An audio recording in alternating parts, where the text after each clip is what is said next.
some fights. I want to see the angles, I want to see the rumble ults, I want to see the setup with the Maokai, the gold cards, the responses on the opposite side from Jun and Razork, especially see if they can continue their dominant streak that we saw even in the finals, that they were unable to win. You know, these two players playing very well together to take the game off G2. Yeah, I think the only problem that I see for GAM in this matchup is if they start to fall behind, they don't actually have a huge amount of engage, or in general, they're just very, very squishy. So if they don't get the ball rolling early, I think it is going to be a massive struggle for them, because when it comes to team fights, Humanoid hitting you from 2 screens away, Noah with a lot of self-peel for what is essentially either just a gold card. Halo guys, welcome semuanya. Assalamualaikum warahmatullahi wabarakatuh. Nah, jadi ini dia match pada hari ini ya, yaitu Fnatic ngelawan GAM cuy. Liga Europe lawan Vietnam. Liga Vietnam. Yang satu benua, yang satu negara cuy. Tower dive setup, but the early game can be a little bit rough. So window of opportunity here. Gue ini langsung main, Bang. Iyalah. That said, you know, Vi, I think compared to Maokai, di sini mereka bakal lane swap lagi kah? But also is a champion who very often for us domestically, at least in the LEC, did sit back a lot less of the early level 3, level 4 ganks, a lot more of waiting till level 6 and these sure. Keren juga nicknya anjir. Mereka tim GAM terus nicknya dipakein E di akhirnya. TF top. TF top itu OP. Gue kira itu lane swap anjir. Lane swap nggak sih itu? Enggak ya. Mid Tristana ya. So I do like this pairing, but it definitely gives you significantly less control in the early stages. Yeah, but as we're talking about the jungle, it is our featured matchup presented by Mercedes-Benz, Razork versus Levi, excuse me. And you can understand why. Obviously, two of the best individual players on their team. Emily said it on the desk, and I'm inclined to agree. Probably the best performing jungler in the LEC, both in spring and winter to a certain degree. And while neither of these players, you know, played perfect seasons, I don't think anybody does. They're still always going to be the center of attention. But here, of course, taking a look at all 3 lanes simultaneously. Now that we've opted away from the lane swap, there is a bit of attention that I think can get paid to the bottom side. Not sure what to expect from the Rumble support in this context, other than a lot of early damage. And it seems like Fnatic are just going to have to concede push here. What does the advantage do here? As Humanoid is going to struggle to fight back early on. It does feel like Fnatic are just losing. Reckless mana core? Mana lagi Reckless cuy? Hard for Fnatic's bot lane to step up. Coba kita tes, bisa nggak ya? This is the big upside of having that Rumble support is just how much damage he deals in the early Lah, stage. kenapa tiba-tiba jadi gini, Cok? Woi. Easy love who if you get a couple of chip shots. And they make sure that Levi should be in a decent spot here to not get invaded, not be under much pressure. And this is kind of we're talking about for Emo. TF top buat fokus main side lane itu, Bang. Iya sih, dia bakal bisa apa namanya nge-clear lane-nya gampang ya. Buat nge-split. While the Hui will provide a ton, especially with all the reliable CC options that Fnatic have, the reliable long-range engage options, as we get later into the game, right now it is going to be a bit of a struggle. Kind of a story of losing gracefully for Humanoid in terms of pressure and CS. As long as he can stop Tristana from taking plates, from really leveraging the power of that satchel charge to get an extra bit of early gold, it won't feel too bad as we get later into the game. Yeah, I think, though, the problem is for Fnatic, you have 3 losing lanes, essentially, now. So if I was the Maokai, or even Leo in this point, I'd love to get a deep ward in, spotted it where the Vi is, and then it gives me an opportunity to try and desync myself. They haven't spotted Razork, which is why we kind of saw Kiaya playing a little bit cautious in that top side of the map, but early vision control. Bang, Tristana mid. Iya, Tristana mid ini cuy. Can actually push and play aggressive. Walk 1 can start to chip away those turret plates. Kenapa tidak work ya? GAM kind of have to play on the Kenapa dia tidak berjalan ya? more to where Levi is on the map. Jun, knock up there, pull back from Noah is good. Solid trade, Easy Love immediately going to fire back, but of course, very early trading, not really that lethal. Ya kemarin emang sering banget ya dipakai Rumble support itu ya. Yeah, using his top lane advantage to just spot and keep an eye on Razork. Scuttlecrab will be warded, so they will have relatively perfect information as their observers wonderfully highlight the Tristana using TP back to lane, matching Humanoid now. Watch Razork, though. He's managed to sneak around that vision, though, knowing that it was planted by Kiaya. Now, Oscarinin has Kiaya. Good heads up play, flash forward, trying to force an early. Nggak kena geng. Goodbye mah kalau kayak gitu. Looking pretty flawless. Gold card in, Kiaya. Flash out, doesn't have the ghost as we so often see for Twisted Fate. Can't quite zoom to safety. He's so close, but first blood. Ya santai gitu mah, ngegeng kayak begitu Cok. Mau ngapain TF, skill kabur kagak ada. The red buff slow coming in to make sure they can follow down on Kiaya. Double flash is burnt, but now on the bottom side, and he'll not hit up by the feathers. Just about able to slam his way between the two of them. Okay, but a nice early play. Gold lead now for the Vi. Can be a bit of a terrifying prospect. one champion on this team who can very reliably lock down that Zeri, getting ahead of the clock. Always going to feel like a bit of a threat as we get later into the game. And overall, good setup. Kiaya, I like, TP versus Ghost, I think has been a debate among TF top players. And in this case, I think the Ghost might have felt a little bit better, but the good news is he is able to immediately TP back to lane and doesn't lose out on too much, but being even in goal with the Ornn, as a Twisted Fate, a champion who literally... Better Indo nggak sih yang masuk? Lebih jago Vietnam aja dari dulu kalau Tourney LoL PC mah. AoV juga. Wild Rep juga. Luckily, no. Phase rush. He's zooming out to safety, but Humanoid first to collapse. Anjir, dia tetap kabur ke sana ya? Ya ada midnya sih. Feels a little bit bad. Severing Bolt is going to make sure that Humanoid at least grabs an assist. Levitt, turning back. Hajar aja nggak sih? Masa nggak mati, Cok? Oke, kena. Nice banget itu, cuy. Itu skill siapa itu? Oh iya, Hui ya itu ya? Wah, anjir.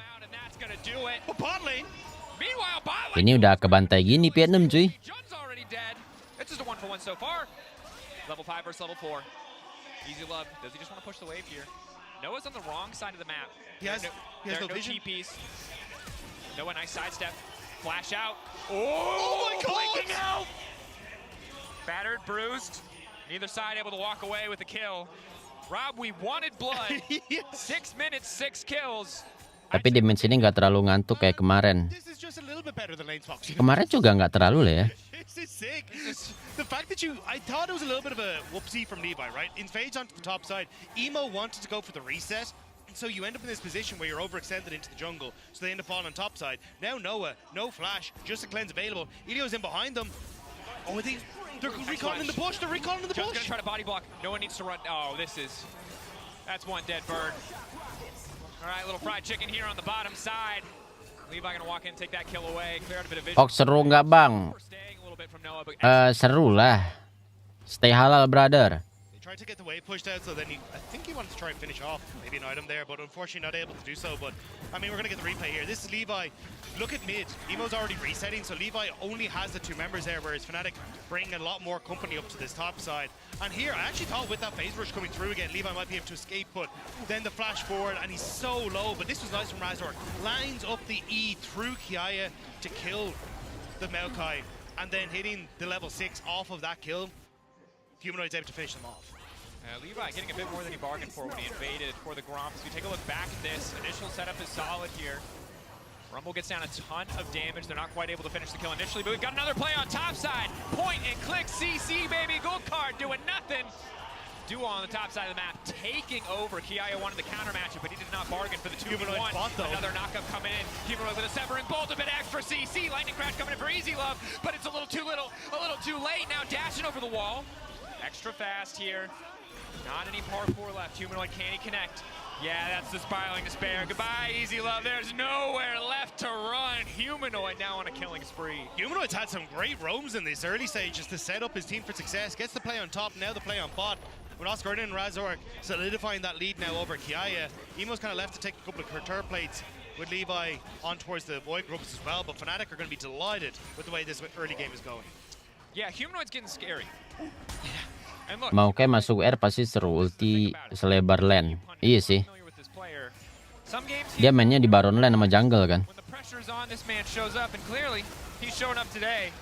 Nice snipe to kick things off, and Easy Love, it looks all right, but it's not even a full item completed, Rob. Yeah, I mean, this is the best you can do in this situation is Easy Love.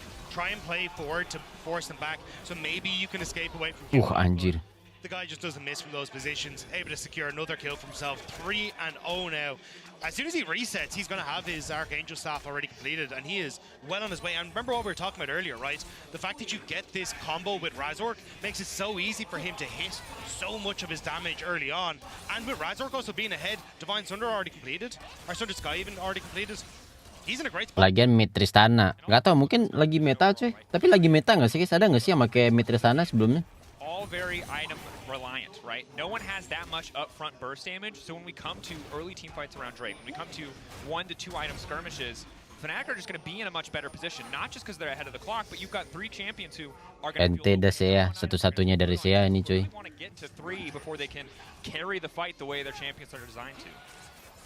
And I just don't think you're going to get to that point, because honestly, with the way Fnatic are playing, Oscar and trying to find the solo bowl onto Kiaya, he's going to be in a good spot. You're already looking at the opportunity to start looking for dragons and objectives, which I think is the next port of call that Fnatic really need to start playing for. Because if you can force this squad from GAM to teamfight, this is where you can try and solidify that win without far ahead.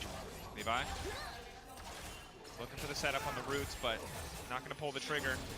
Rumble ultimate, obviously a very powerful damage output tool. But Goodbye lagi dong, Bang. in the bottom lane. They pull the trigger. Easy look, lightning crash. Barely alive. Noah burning, ticking. Gak mati ya? Ini Tristana, anjir gimana? Wah, itu tetap mati, Cok. Meta LCK tapi baronnya nyesuaiin juga, bukan gini. Well, LCK itu ada Tristana, ini Tristana mid. Oh, oke. Ini jelek banget anjir skin TF-nya, Cok. Anjir, kartu kuningnya nggak jelas anjir. Kenapa champion kayak Panten jarang dipakai di Tourney ya? Mungkin karena ini kali bagus di early doang kali, coy.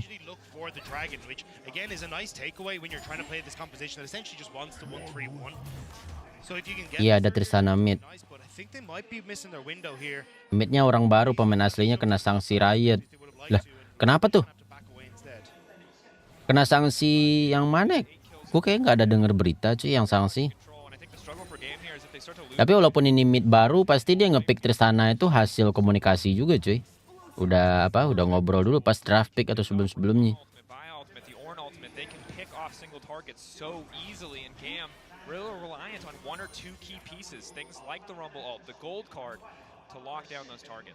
And even when you're going for the Kraken Star for Kiaya as well, means that you're not going to be as heavy on this. Kenapa lo nggak berani global ban? Nggak tahu juga sih.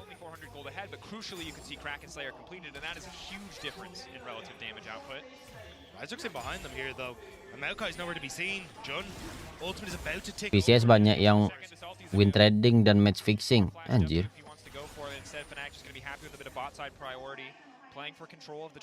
Kenapa gelap-gelap gini ya? Ini dari live streamnya harusnya cuy ya, soalnya suaranya aman cuy. Dari officialnya tuh kayaknya.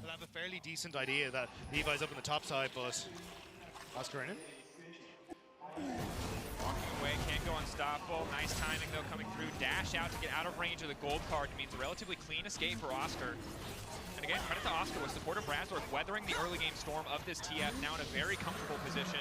That was the counterpunch for GAM on the top side, was trying to find the pick onto Oscar while Fnatic took the Drake, and they get essentially nothing from it. Wave gonna get instantly deleted. And yeah, a bit of poke, a bit of harassment coming in from the Twisted Fate. Dari kemarin itu streamnya gini. Kemarin gue enggak anjir. Right on Bush is the plan, and Easy Love would just about manage to escape. Nice job from him, but you're going to lose out on a lot on this bot side. Yes, you will get Void Grubs, which means you'll tick over to 6 here for GAM, which is nice when a lot of your plan is to split push, but if you're already this far behind, and it's only getting worse. Humanoid flashback to make sure he can't get knocked into the tower. Tuh, anjir Hue, sih ngeselin banget Hue ya. Bisa tuh dapat, tapi juga mati cuy. Ulti probably going to connect on the back end of that fight, but now here comes the ult for Oscar. Knockup not going to connect, but does just dash into range against Kiaya. One more auto, the gold card. You got to get it out of there, Twisted Fate. On the way back in, Maokai. Not going to Twisted advance forward, instead focusing on the pressure. Blinking health. Kemarin pas Fly versus PSG. Oh. Yang sore aman cuy. Blue SSD League gak bisa dibeli pakai RP kah? Nggak tahu, kayaknya enggak deh. Barely any mana left, but he doesn't even need it. Rampage for Hue in the mid lane. It's a bit of a stomp. I mean, GAM, they look confused in the map. They don't really know where they're. TF Baronnya itu, iya TF Baron Tristana mid. They just feel lost. Yeah. And you can see in this play, it feels like they have a decent idea of what they want to get here. The buffer comes through, Humanoid with the respect flash, and yes, they are able to kill Razork, but not a whole lot else coming from it. Yeah, and again, you kind of like hovering on mid. He's looking to try Halo sore Parel. stop the recop from Humanoid, maybe slow down the tempo a bit. You could potentially look for a Rift Herald off of like wave states and stuff like that, but takes a step too far forward and Jun's able to catch him. Now it's Fnatic with the advantage taking Rift Herald. They're going to have that available for the Dragon, which is going to spawn in just under 3 minutes time, but you can start to put that pressure mid. But honestly, I mean, Humanoid with Jun should take the spot tower here. You can rotate pressure into mid as well. Fnatic just have the map state so heavily in their favor. I don't think you even need Rift Herald to start threatening a lot of these tier 1s. I mean, realistically, any 2 members of Fnatic can pick off in one shot. Di channel Vietnam rame banget yang nonton. So they have to be so careful about approaching that tower. That's why you Di channel League of Legends Vietnam. Vietnam memang rame cuy. Penontonnya juga. Lane economy snapshot, unsurprisingly, pretty damn favorable. AoV juga di sana rame banget sih. Wild Rift juga. TF finally back to printing money, but otherwise it's all Fnatic all the time. Get another pullback gonna come through. Ma from Humanoid. Followed from Razork though, one very vulnerable rumble, not a whole lot left. Nah, tuh pada kena root tuh. Razork getting lower and lower, one more TP coming in. Siapa yang teleport tuh ya? Anjing Trisana ya.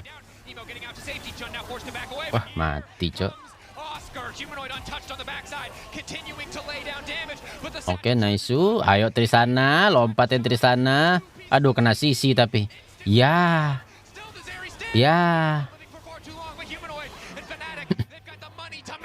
Ngabain si On, tahu aja dia yang ganggu aja. It was a scramble as Fnatic try to find the members that they need to turn that fight back around, because Oscar had gone, or sorry, Razork had gone that little bit too deep. But with Oscar coming in, Fnatic were able to take control of the situation again, but it looked a little bit dicey. Humanoid ends up throwing out a bunch of these Severing bolts, which just burns through his mana so quickly here, but without the continued CC setup, he's not actually able to land a huge amount of them. So kenapa mati ya si TF-nya tadi ya? at this stage, you start to see the Humanoids running out of mana, and Noah starting to take. Oh iya, dia terlalu dalam anjir, maju temen udah di belakang ya. The CC comes through. They managed to get the kill on dalam banget, Cok. Great job from Emo here to get the ult to guarantee the Nah, ini juga nih. to kill off Noah. And then Razork is able to turn around here, but this is the Agak nafsu ternyata skill 2 ke depannya. He's just auto attacking anyone he can, trying to avoid whatever abilities that are coming in his way. But Fnatic just are too far ahead at this stage. Tapi lebih seru ini sih sering war cuy daripada yang kemarin ya. They have to be careful on the side Baron. about spending Iya. all their cooldowns and continuing to try to fight. There are effectively 380 carries on the opposite side. When it comes to sustained damage in later game stages, win. Ini TF-nya TFAD ya. Not going to outmatch them. If that was an even fight, Fnatic probably lose that. GAM 2 orang yang diganti gara-gara win trade anjir. Despite, you know, some rough moments. Win trade itu win trade pas lagi nih guys, pas lagi Tourney kah atau pas lagi rank? Ulti comes in from Maokai alongside the Rumble ulti connected. Jadi kejar, Cok. Easy Love goes over the wall, but he's now walking away from the rest of his team. And again, the Severing Bolt from a mile Anjir away, lah. ensuring there is nowhere safe for the Zeri to play. Easy Love picked off. Likely this next charge won't hit, but Jun more than happy to have a big purple taxi to take him wherever he wants to go. It looks like Dragon might be the call here. Might just try and move. Never mind. I was going to say Rift Herald into that bottom side to make sure that it gets it. But it will waddle its way back to whence they came from. Job is done. Taxi ride complete. And Fnatic get themselves a second Dragon. But at this stage, I really don't think the Dragons are Vai Hui nggak ada obat. in this game. Oh, itu berdua emang combo ya? Get these last remaining outer towers. Itu skill apa sih yang di Vi tadi kayak ada nempel gitu skill di Vi? Too far, but Severing Bolt hits from so Nah far tuh, away. skill apaan tuh cuy? Great job of being able to follow up on him here as well. Kayak dari langit gitu. So difficult to escape away from this combo. And Fnatic, from that, are just able to immediately take mid tower, knowing that the TF is still on the top side. And this is why so often when teams want to prioritize Zeri, it's about taking away champions like the Vi, who have the reliable point-and-click CC. Zeri's ability to get over walls shuts down the vast majority of champions in the game. Vi obviously not going to be one of them. Container win probability powered by AWS. Kayak Sunstrike-nya Invoker, emang dia punya Sunstrike ya? Now breaking off a lot of cooldowns initially going to go. Gak inget gue anjir, emang sejauh apa jaraknya Cok QW-nya? Just try to play for the wave here as Noah clearing out a bit of vision with the Scryers. Oh, gue lupa ya. Rob, I think they're in a tricky position here because they have a lead, but there's no Baron to guarantee towers. Emang QW-nya itu bebas milih map gitu? Beefy Ornn. How beefy though. Kraken Slayer. Halo Dakuga. Wes. Gara-gara di Dol PC rame main AD kan di Wild Rift gue nemuin juga, tapi bukan AD sih, lebih ke main basic attack tapi build magic sih di Wild Rift. Enggak global. But that's what I was going to talk about earlier was the adaptation. Oh, enggak global. Tapi kok kayak tadi jauh banget jaraknya aja. Just try and shove the wave as heavily as the TF. Oh, lumayan jauh tapi ya kayak skill 2 Swain. Watch how much these third autos are doing to his health bar. It's those chip autos that are coming in, and it's that final one that comes through. Right as Oscar Kuntos sempat mati. Kalau nggak mati loh. that Kraken Slayer finishes off. Udah jadi itu TF-nya. Oh, item segitu udah ya. Itu satu lagi apa ya? BOTRK kah? Yang mau dibikin sama TF-nya. Gue pengen GAM menang lah cuy. Nice rumble equalizer across the top. Humanoid has the luxury item. He has the arm guard, but it's not enough to keep him standing. Suddenly, GAM starting to tie up. The gold lead not looking so big. Kapan T1 main? Hari apa ya? Kayak hari Jumat atau apa gitu ya? So there's no pressure for GAM to be on that top half of the map, so they're able to shift members down.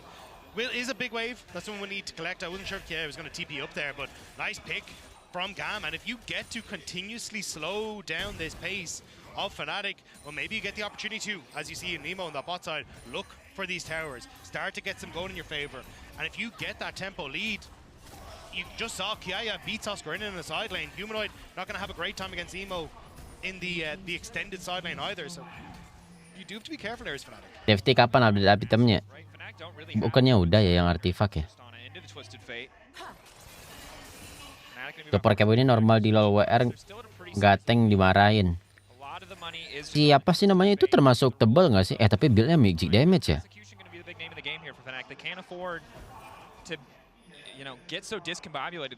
Langsung Liandri gitu anjir.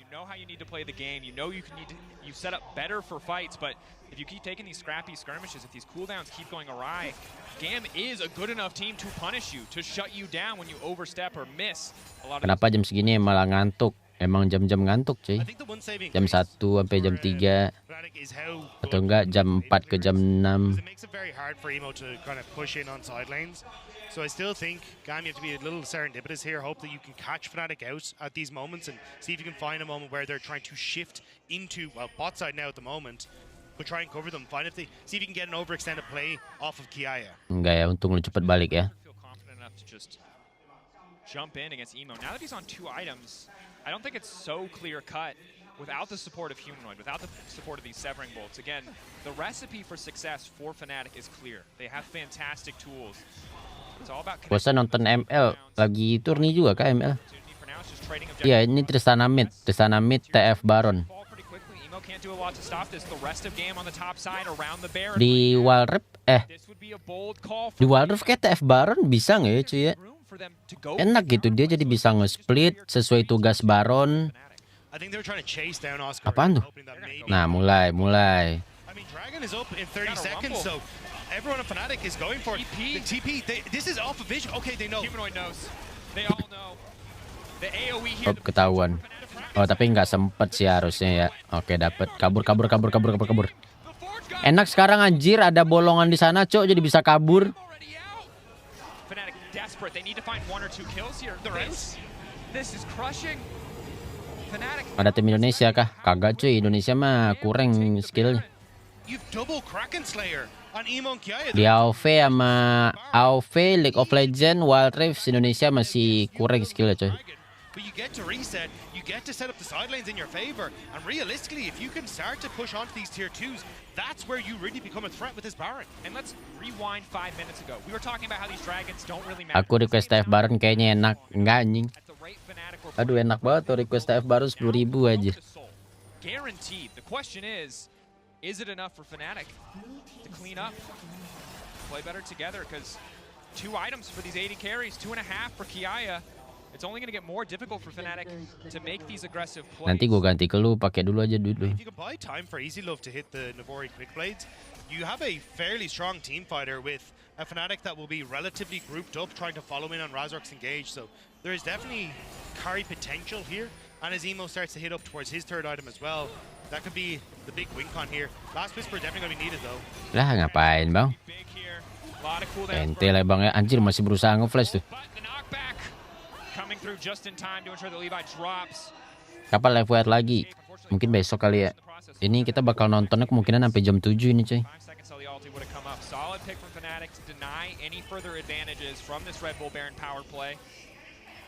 They're just trying to eke as much as they could out of the Baron here.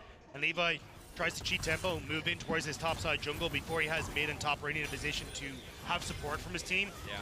And good job from Fnatic to collapse on it and deny that opportunity. And unfortunate for Levi that twice now this game, it's this exact top side of the map where he's made one or two mistakes, where it's been a little bit difficult. You know, he's got caught now. Itu map di LoL WJW kah? WJW itu apa cuy? For an extra cam steal. And the second time here as well. Stops the Baron push. No tier 2 is going to fall. Mid lane doesn't fall either. So Di WR mapnya juga gitu kak. Baron power play. Apanya yang gitu? Beda dikit mapnya mah. Gives you Mirip-mirip lah cuman agak beda. buying time, and that's essentially it's all it's spot. And I do think it's worth it though, right? Realistically, you are waiting on TFAD di wing grip jelek core, nggak kayak di PC ada scaling crit-nya. deny these Ya objectives. tapi tetap kita build kayak Magic aja, emang jelek gitu dipakai di Baron coy. Kan sekarang juga lagi rame tuh TF yang di build basic attack gitu tuh.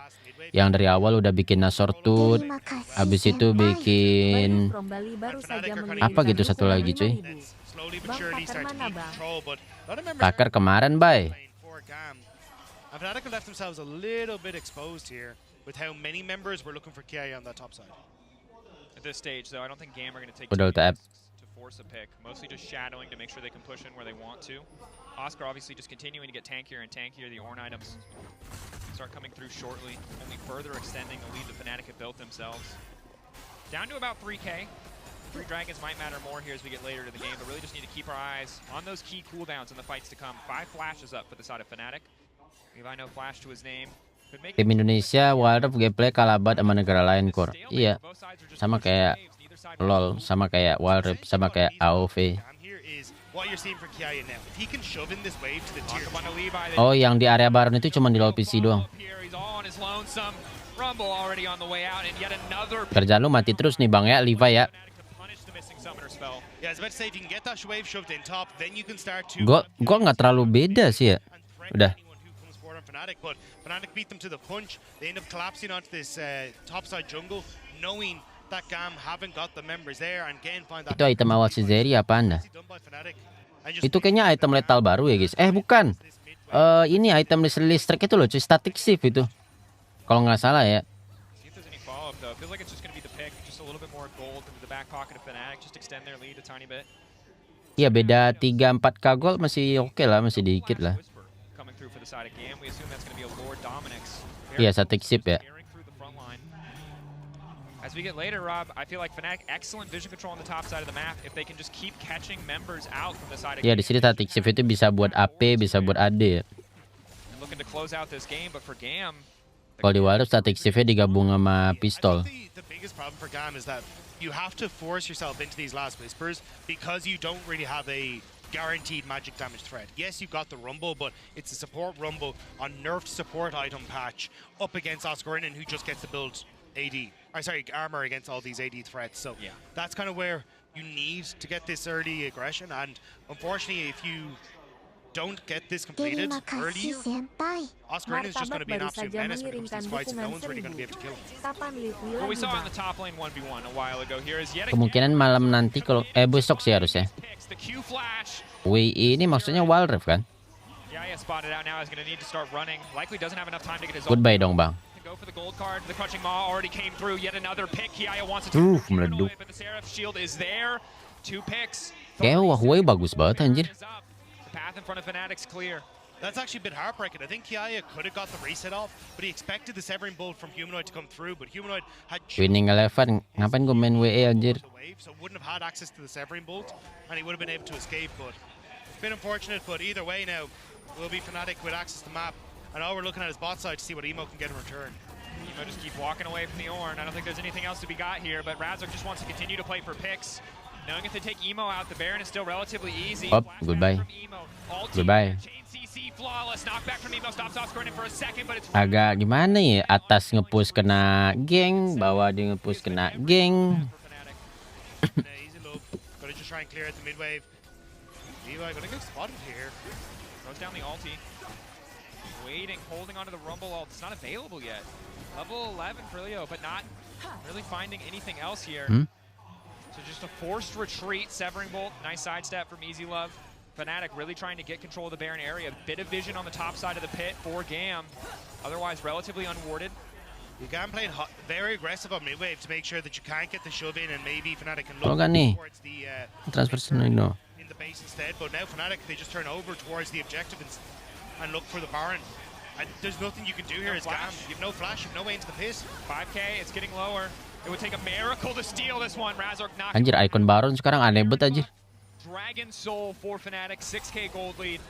Surely this is just their win, but GAM want to keep going for these cheeky plays. Kiaya running through tower. Gonna feel pretty bad given how fast Razork is. Likely to punish. Levi covering though means Fnatic don't feel confident to immediately engage. TP in. Extended fight. Fnatic just continuing to chase. They're just trying to look juicy, give their space. Tablo Archip ada nggak? Nggak ada. It's like Razork versus the world right now. The rest of Fnatic playing for the objective as well, but it's just the spy. Levi mau mati lagi, Levi. Perih banget, Cok. Meanwhile, on the bottom lane, already the pressure forward coming in from Noah and Jun. Yes, there is an effort. Ini ngapain anjir? To push back to get a tier 2 for himself. He's likely to grab it, but it's probably going to cost him the inhibitor. No perlawanan, cuy. Not a whole lot else to speak of. So Fnatic, scrappy exchange overall, but likely this is where they end it. Yeah, Fnatic should be able to, it's not even the fact that you're going to be able to close it with just this push, but it's creating that pressure onto the bottom side of the map. Makes it so easy now to look towards mid, start to threaten the tier 2 on top, and Emo has to run the entire way back because Oscar is just trying to chase him down. And even though they stop Emo from recalling, even though it's only 2 members in the base, Fnatic don't want to take the 2v2 under inhibitor towers, so GAM will at least survive for one more reset. We'll see. BO berapa? BO 3. Grouping in the mid lane, very likely to just push out mid, try to focus down these big objectives. And overall, I think some good efforts here from GAM. At the end of the day, the scoreboard's not going to look pretty, but found 1 or 2 fights to really stop Fnatic from pushing the lead forward. Now, however, I think it's just too much. Fnatic are simply too far ahead. Yeah, I think it was the lack of early vision for GAM just gave so much control to Fnatic. Razork was able to get... Ini baru Europe loh, belum lawan Korea, belum lawan Cina ya. They're bearing the brunt of it. Dragon Soul, Baron buff, with a way that's very far ahead and just looking to take pop shots. Just look how far back Humanoid's playing. He does not need to risk anything. He can just throw out ulti, he can just throw out QW, the Severing Bolt. That's the only thing he really needs to do in these team fights for Fnatic to come out on top. That said, continuing split push from Kiai, he's pushing into Super Salver, so it seems like he's just more determined to get more money to get that 4th item, as it's very unlikely that he's going to be able to break an inhibitor tower. Fnatic, however, can just, knowing they have a man advantage, or assuming they do as they saw TF on bottom side, can start to get aggressive here in the mid lane. Jagoan tim Korea apa Cina? Sama-sama jago sih, cuy. Antara Korea atau enggak Cina, ini kemungkinan menang, cuy. Kalau nggak T1, BLG, katanya BLG yang kuat banget dari Cina. Holding their own. Fnatic giving them a lot of respect. Yeah, he hasn't stopped. Meleduk tas. TP now coming in from Oscar. It's 3 inhibitors down. I'm not going to tell you that this is good for GAM, but they at least stop Fnatic for ending. Yeah, Kiaya gets the ult out. So, I mean, they do slow it down. Again, like, this will be Fnatic ending, but it's just GAM kind of poking them in the side, continuously just being frustrating. And they do have to reset. You still have those 6 Void Grubs buff on GAM with an ADTF. This is going to be a little bit terrifying when he gets access to towers, so they do have to respect it, which is why Oscar and TP's back in. And now, with the waves pushed out, it kind of feels like we're waiting for the 2 more waves to be shoved out, try and get Fnatic to push GAM back into the base. Maybe they look for an Elder, or maybe they just feel like they're strong enough to just dive the 2 Nexus turrets and look for the end there. Feels pretty impossible for GAM to come back at this stage. An Elder Steal would do it if Fnatic want to try to risk going for it, but I think they're just going to be happy to push in here. They know they have a man advantage. Emo currently backing. Forge God called. Kenapa nggak bisa botnya ya? Weh, bisa. Weh, bot gue bisa coy. Itu ngetes bot doang tadi ya. But all of the front line is dead. GAM. Long, slow end here coming in from Fnatic. Noah trying to style on Easy Love. The last man standing. And there, the feathers pulling back will be a triple for Noah. Goodbye, GAM ya. Taking game 1. Ente. Fnatic looking very confident in game number 1. Waited it out to close it, but realistically it was... Kalau di Vietnam mah rame cuy, cuman di daerah lain yang kurang. Di Filipina apa Thailand itu juga rame tuh. Kalian bisa nonton live-nya si Razi Bing deh. Di YouTube ya, namanya itu Razi. Harusnya dia nobar juga sih Razi Bing ini sekarang. No real options, I think, for them to come back into that one short of Fnatic. Bukan Razi Bing ya? Siapa? Ah, bukannya Razibing ya? Siapa ya yang main League of Legends-nya Nobar LoL ya? Humanoid on this way, man. First 3 levels of lane, you know, he loses a little bit against the Tristana. The rest of the game felt like the Humanoid and Razork show from start to finish. That said, don't forget to log into lowesports.com using your ride ID to earn exclusive MSI drops. And in the meantime, let's head on over to the analyst desk to break that one down. And we're back here at the desk after Fnatic takes game 1 here against GAM Esports. We have the signs. That's good. I got a bit scared, honestly, watching that mid-game from Fnatic. Gerakan Aceh Merdeka, bukan dong. Let's talk about how things unfolded in the early game especially. We expected some things seeing at this draft, but talk me through the game plan from Fnatic and why do you think it was maybe a good decision for them? Yeah, so I thought it was interesting because initially when I was looking at GAM's draft, I was like, okay, they're going to draft for lane swap. They did not. They went with the TF top. And then I was like, okay, maybe yang ini nih yang nggak bisa nih. because I don't want Oscar going up against Kiaya as this in this TF, and TF can get really you know, put behind by a lane swap, right? But I thought Razork had, this is off of a Levi invade actually that went a little too long, but I thought Razork had a really good strategy of just camp top, right? Like, we know that our bot lane is strong enough to deal with their bot lane. We know that Humanoid... Gak seru, nggak ada idol gue. Idol lu nanti main. Make sure he can't get as ahead as he would have liked. Bentar, Showmaker di tim mana, Cok? Itu Showmaker ya? Gue kira tadi si ini, Keria atau Gumayusi. Ada Showmaker nggak sih? Nggak ada ya? Dia di Kia kan ya? Kalau nggak salah. Apa bukan ya? And then B, it could have been a really nice lane swap angle for Fnatic if they had wanted to do it.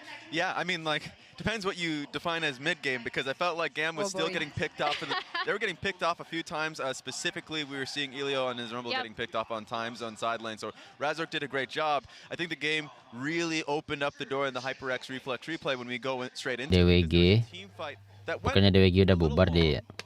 But it was Jun that I felt like was the champion of this fight because he saw the Twisted Fate kind of walk in a little bit too far forward, hop straight on top of him. The team just end up jumping on the Twisted Fate and killing him. And then, of course, yes, sure, the Xayah goes down, but I actually thought what Jun did immediately afterwards alongside Bai and being able to just jump straight on top of Easy Love to make it really hard for him to play out this team fight was great. So I thought really split second decisions being made from Fnatic to win this team fight. Yeah, and you want to have lockdown for Zeri, right? Because we know how slippery she can be. And also, June, we talked about more classic engage. Like, obviously, we brought up the Blitz. Yeah, the plus Kia, yeah. Sense and timing is just so good. And Rakan is another champion that really allows him to flex. Yeah, and this is what made Fnatic clutch, I feel like, since the beginning of the year. And tadi bisa, cuy. Kok sekarang jadi nggak bisa ya? Like we see textbook Fnatic for the better and the worse. Because when it comes to mid-game, I still see the sloppiness that cost them some playoffs game when it comes to handling skirmishes.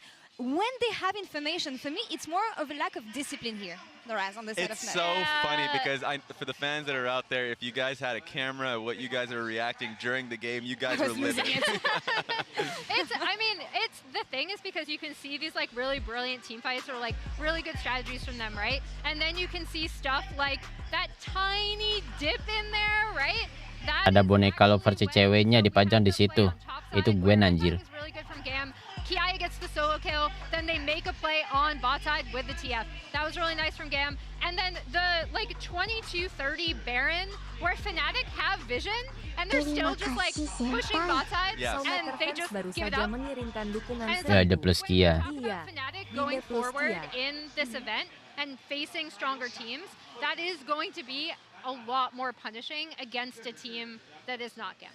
Yeah, when you got your foot off the gas, biru di kiri, yang mana?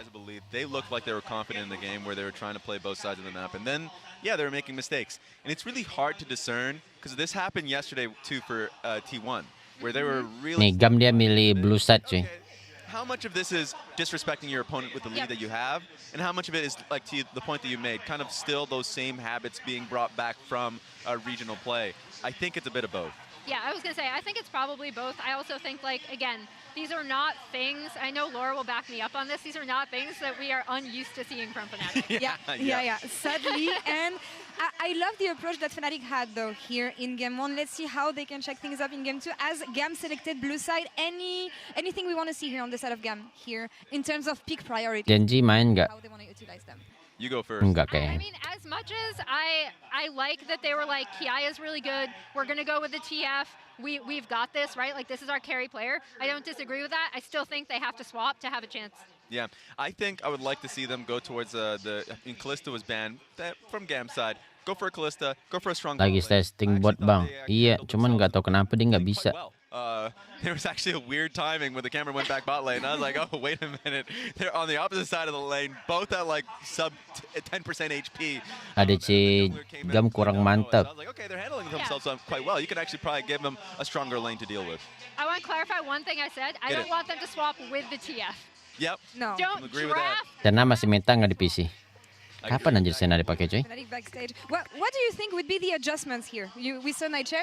Emang sebelumnya ada wawancara gini juga ya? More about, as I said, being disciplined rather than game. Enggak, gue kira wawancara tadi. I feel like Fnatic can keep on doing the things we saw in Game 1, but maybe. No, kenapa tidak work? They can bring here in Game 2. That's all first here on the side of the desk. We're gonna take a quick break. We'll be right back for GAM Esports versus Fnatic Game 2. See you.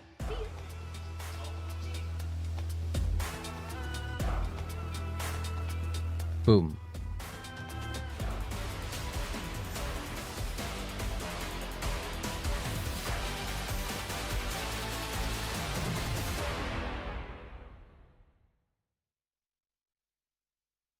Fnatic ngungkapin, kukira keras ternyata kertas.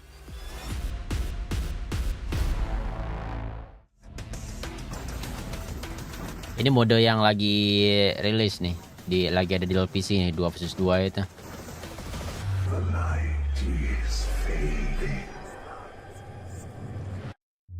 Become the unknown.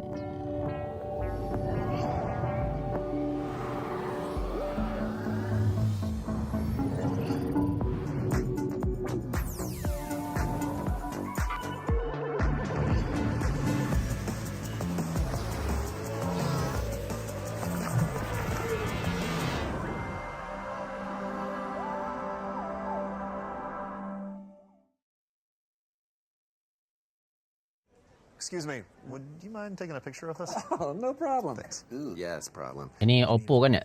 Trade in that little thing and get a new iPhone 15 Pro with. Oh, yang iPhone ya, lupa. So you can take all the pics. So many selfies. A preposterous amount of panos. That means panorama. Verizon ini ya? As many portraits of me as your heart desires. How about none? None, yeah, none feels right. Trade in any iPhone in any condition and get iPhone 15 Pro on us. Only on Verizon. WR kapan nih, Kur? Enggak. Red Bulls give you wing. Toilet dulu, guys. Toilet.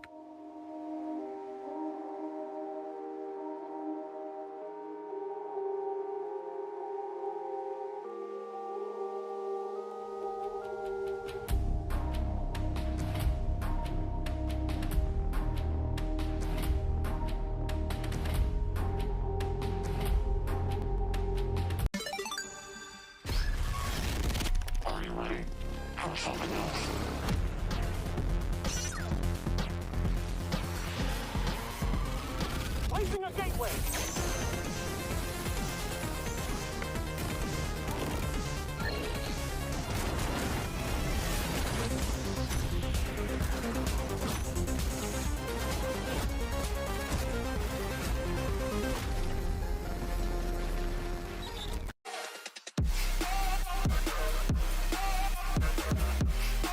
Bukan Hawk, cuy.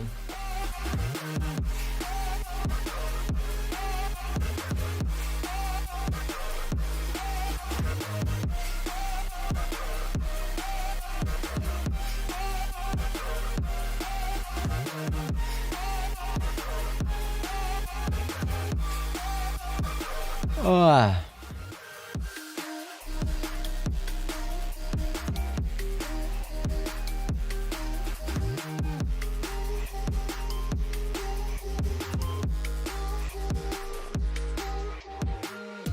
Halo cuy, welcome.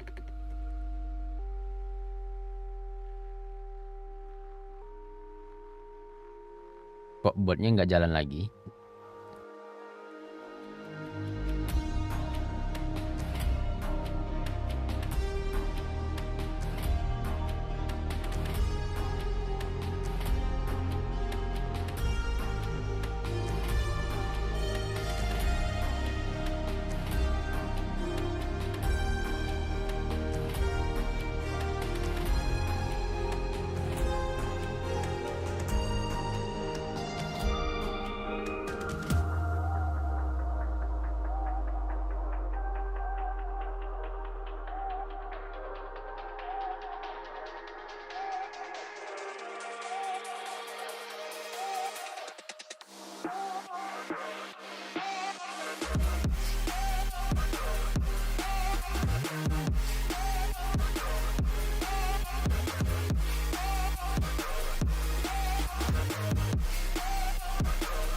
Ini Liga Internasional kak. Iya, tapi baru mid season, belum yang World nih.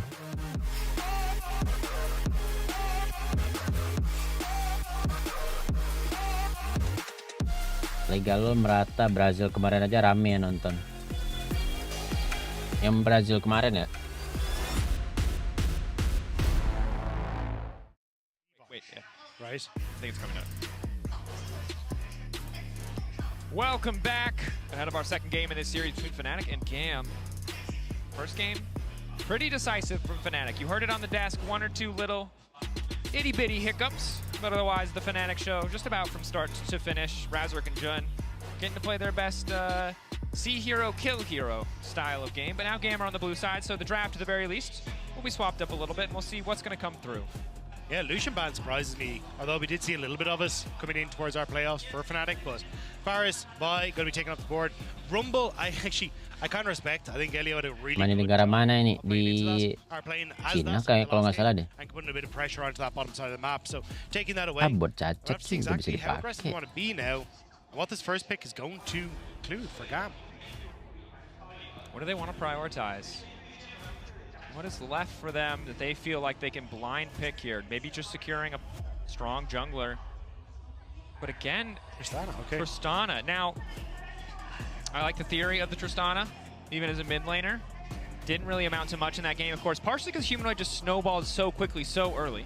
I do think as well this is kind of like a symptom of lane swaps, where it's like they are threatening essentially the lane swap, where it goes, if you go for cool, we'll take Tristana, we'll take maybe even a Lulu, we'll run double demolish, and we'll just absolutely rinse through your Ini ulang lagi nih Tristana mid nih. So effectively the Tristana gets to take over. So I think this is why they're having that high priority. And then as you say, they can still flex it to mid, even if they don't want to play it in that bottom side of the map, and especially against the likes of the Rakan and Zaya. More than likely, we'll see it go mid again. I just need to see some sort of AP priority here then for Kiai in the top side, because I think that's the downside, is that you just don't have the AP fallback a lot of the time in that top lane, unless you want to go towards like a Mordekaiser, which we did see some buffs to, or Gwen, excuse me, or something along these lines. Now, with the Zeri immediately locked in, it feels like we're shifting away from the lane swap. Still potential for it to come through, but not a very common pairing. And now the Vigar are going to come out. Okay. I know, this is probably just a... Kenapa Vi di ban? Tadi karena nggak tahu ya dia yang nge-ban ya. Iya, karena tadi kebantai sama Vi kali. Through here, more than likely a Maokai, to be honest with the... Oh! It is going to be the Veigar. So Veigar support going down to try and cover for the Rakan. That's super interesting. Lo nggak bikin baju collab sama Rise Up. It's the second time we're going to Gue see udah mau this. bikin baju tapi nggak collab sama I Rise Up really sih. want to see more proactive engage tools or stronger disengage tools. Now, it's not the Rumble, it is the Veigar, so there are some good disengage tools when you have these double 80 carries. And I hope Veigar. the rest of the comp continues to Real run banget nih that out. Veigar That's nih. the big issue for me is that they just had no Ini ulang lagi Tristana mid berarti ya?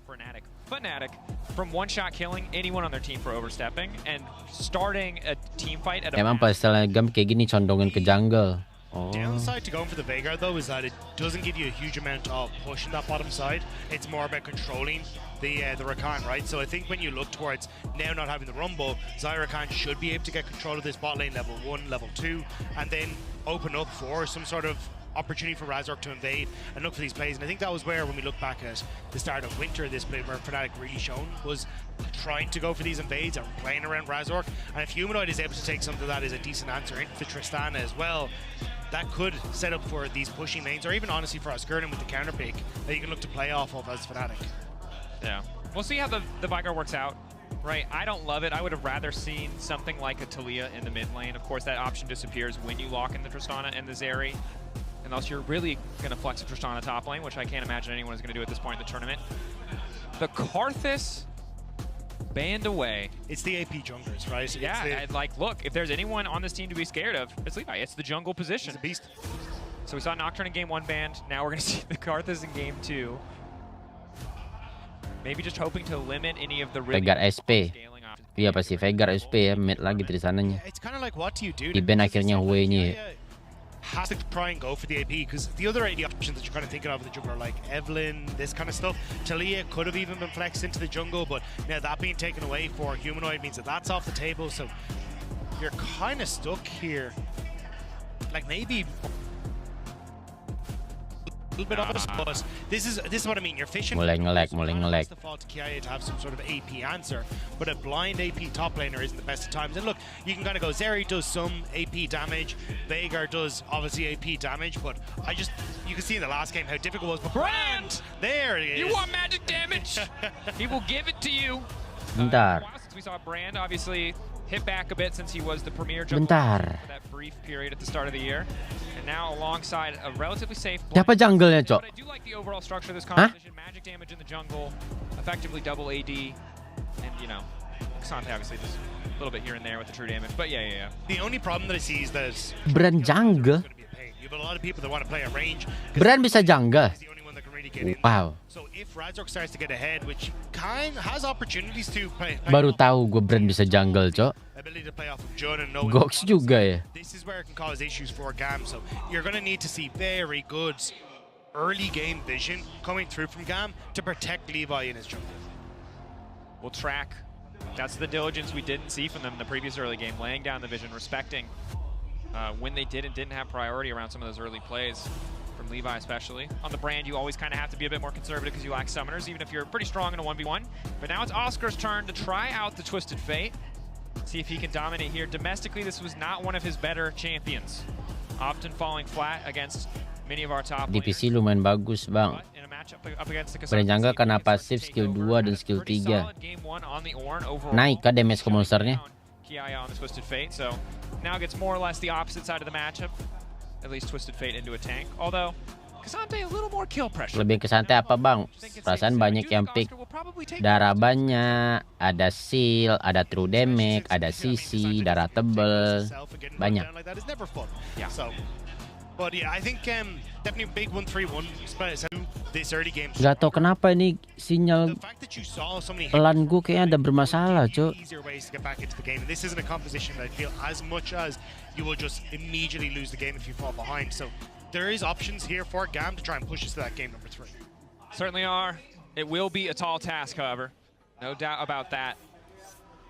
Elio, solid in game 1's laning phase. Really making sure they could keep some of that early, bot side prio, but was getting picked out in a number of instances. Need to see if he can clean up the play on the Vigar. And similarly for Levi, like Brand, we said if they fall behind, it's not too big of a deal, but Brand is definitely a champion where you want to snowball. You want to get a lead. You come into those early fights on one item, you're living your dream. You're burning everybody. Yeah, I think it's just the fact that if you're kind of coming in on equal footing or even slightly behind, it's not the end of the world. Because you end up looking at Fnatic. Brand jungle. Squad that can team fight, but they're all relatively squishy. It's Jun being reliant as the main engage dealer. And Brand does pretty well into compositions that want to stick as a group, which, when you look at the backline of Fnatic, relatively want to. Wih, jungle-nya pernah solo kill Faker, cuy. Bisa jadi achievement itu, anjir. The controlling of space with Elio, like, you have achievement solo kill Faker. It's just a case of not falling behind, which is why I love this. We're swapping. All right, of course it is spotted out by Oke, switch ya, Baron nama ininya ya. ADC-nya ya.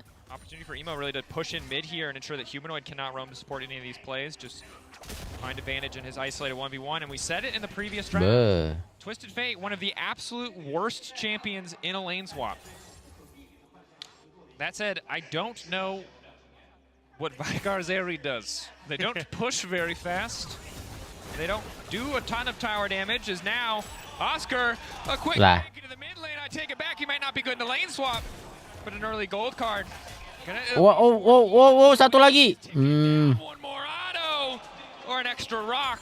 Gonna finish the job. That's huge, getting that kill in the mid lane, and now they're going to start to move into this bottom side, potentially look for the dive. As you can see, Razor starting to clear out his final camp on the spot side and going to move in here, but at least the push already coming through for the Veigar and the Zeri as they get access to that turret. Oscar also with the setup here. Kiai gets level 2, it's not going to feel too bad, but he has not taken a skill yet. We'll take the Pathmaker. Waduh. This is a 4-man dive. Waduh, agak PR ya bang katanya. Mana masih level 1 katanya. Coming out onto Kiai, plenty of damage here to finish the job. Fnatic clean on the 4v1. Udah 0-2. They end up crashing the third wave as Fnatic versus the second wave on GAM. So there's going to be the immediate crash, so you can't really follow up there as Oscar in to go towards the top side. So I wouldn't be surprised if he hovers around here to see if you get the TP in from Kiai, because he would love to be able to... Ntar lu nutupin pemain. Gak apa-apa lah cuy. Oh, he's going back. And now it's time for the re-dive. Knock up there, he's unstoppable. Again, he just needs to find one kill back. Jun now tanking the tower. One more shot, Jun, the heal has to come out. Kiai is still alive for an extra second, but Noah. It's a clean flash to stay. Aduh, bang. That's heartbreaking. Bang. The one advantage that you really had for Kiai into this twist of fate was the fact you had that teleport. You were going to be able to get in towards those waves, and I loved the ward he placed down in towards that brush to spot out if Oscar was going to stick around, if Fnatic were going to look for the re-dive, but he ends up pulling the trigger thinking maybe he can get some of the experience in the CS under the turret, but he ends up falling to it. There will be a sizable, I was going to say sizable, he'll be able to pick up some of the turret, or the minions on this bottom side. He's gonna get level 2. Udah tahu 1 versus 4 tetap TP. Iya anjir, kayak match kemarin tuh yang pas sama Faker anjir. Try and help out Oscar in it to make sure that he can hit level 2 as well, grab this wave.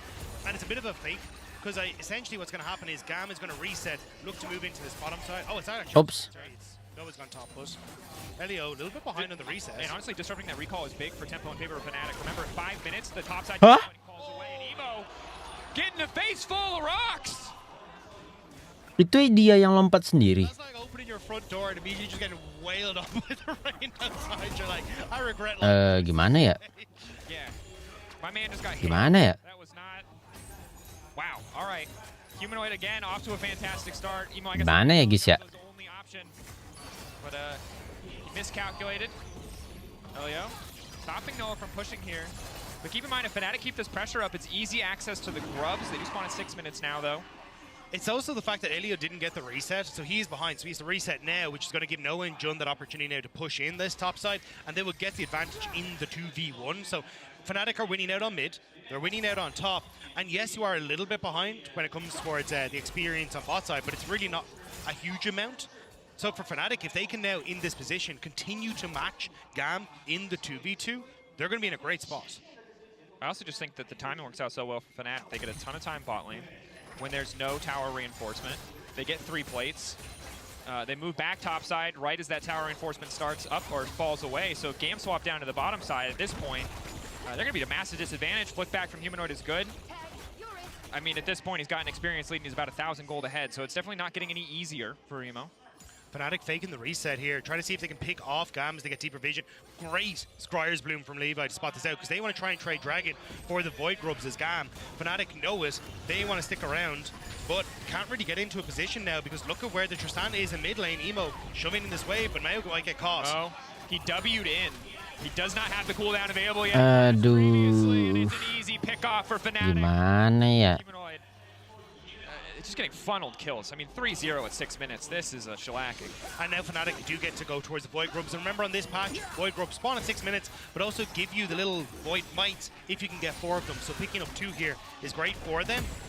And even Oscar on the bottom side doing work now into this matchup against Kiai. You'll get to collect the wave on top side, as GAM trying to deny Noah and Jun access to that. Yeah, pretty ruthless replay on the picture-in-picture of that mid lane play. Looked like Emo jumping forward to just get autos down on Humanoid, potentially to stop the Weaver's Wall from rotating him into Herald, as Levi... Game 2 game berturut picknya aneh. Tapi mungkin karena dia apa namanya kayak begitu bisanya cuy. Move back up towards the top side to collect that wave that we talked about. Easy Love and Elio pushing in as Fnatic were on the Void Grub. So GAM were like, great, you can only have 3 people here. We've got 4. that's a bigger number. Let's just take the fight, and they managed to catch out Humanoid. I could keep it simple for us, Rob. Yep. Number bigger. Bigger number, better person. Oh, yeah. Yeah. All right, well, Demolish, of course, getting picked up by Vigar here in the lane swap situation makes a ton of sense, and Nemo going to grab a fight, so Humanoid still wildly far ahead, but a very positive play for the side of GAM. Oscar gets the gold card off. Kiaya, once he gets to level 6, is going to be a bit more threatening, but Oscar building a lot of a pretty big gold lead here, despite spending all of his time not farming, at least for the first 3 minutes of the game.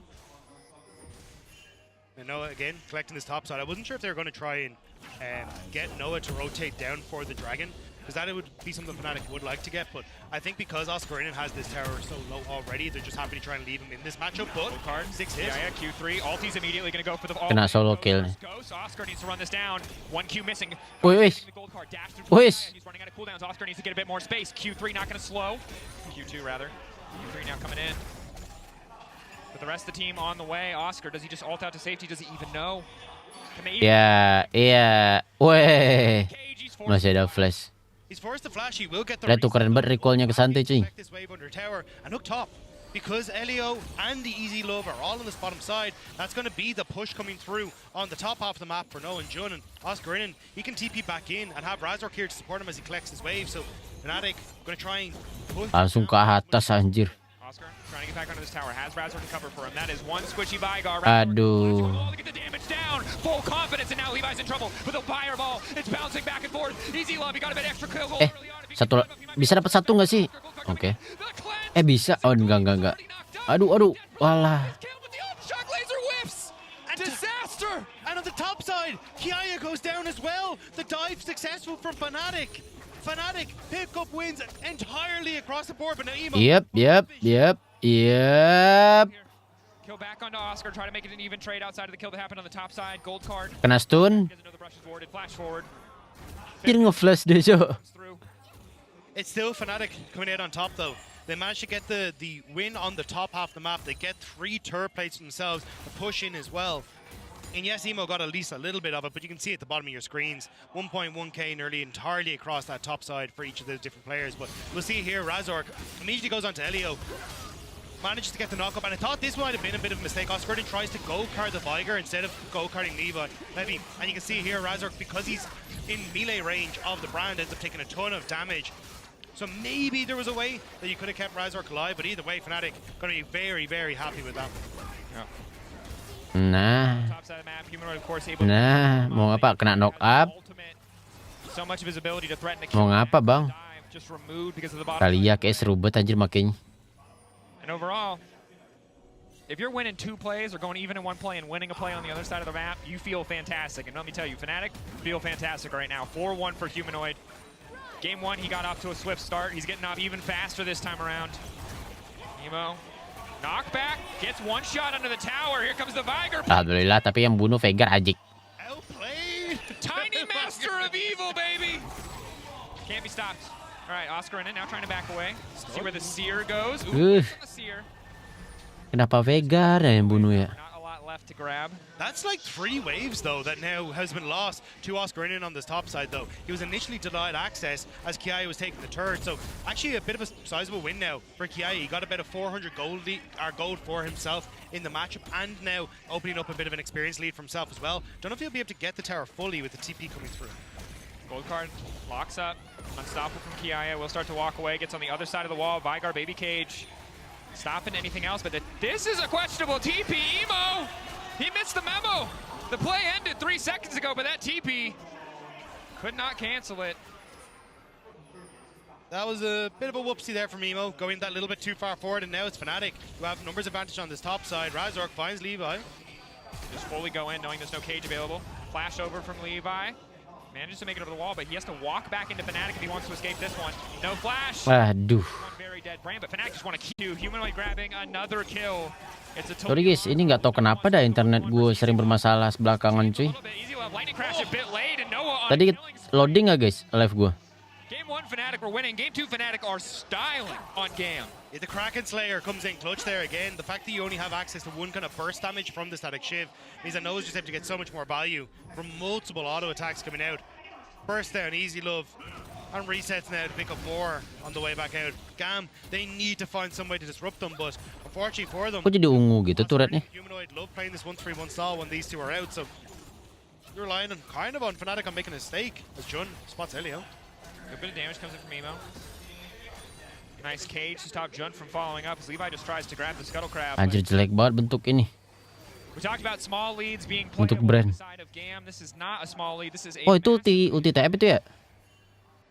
Oscar not going to use the ultimate. Gets the information he needs from the Destiny, allows him to keep pushing, and he'll set up Razork to take the Drake. Does go over the wall without crossing the Scuttle Crab vision, so GAM can guess that this is happening, but do not know for sure. Yeah, at least they'll trade a tower on the top side for it, which is nice for themselves. Kena void grab jadi ungu.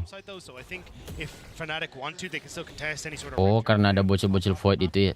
I'm with Noah heavily contesting the mid. Oh, hang on, Humanoid going up. Pull back good from Kiaya. Tas. Knock back to get away from the Yeah. unraveled Earth. Now Humanoid is running away.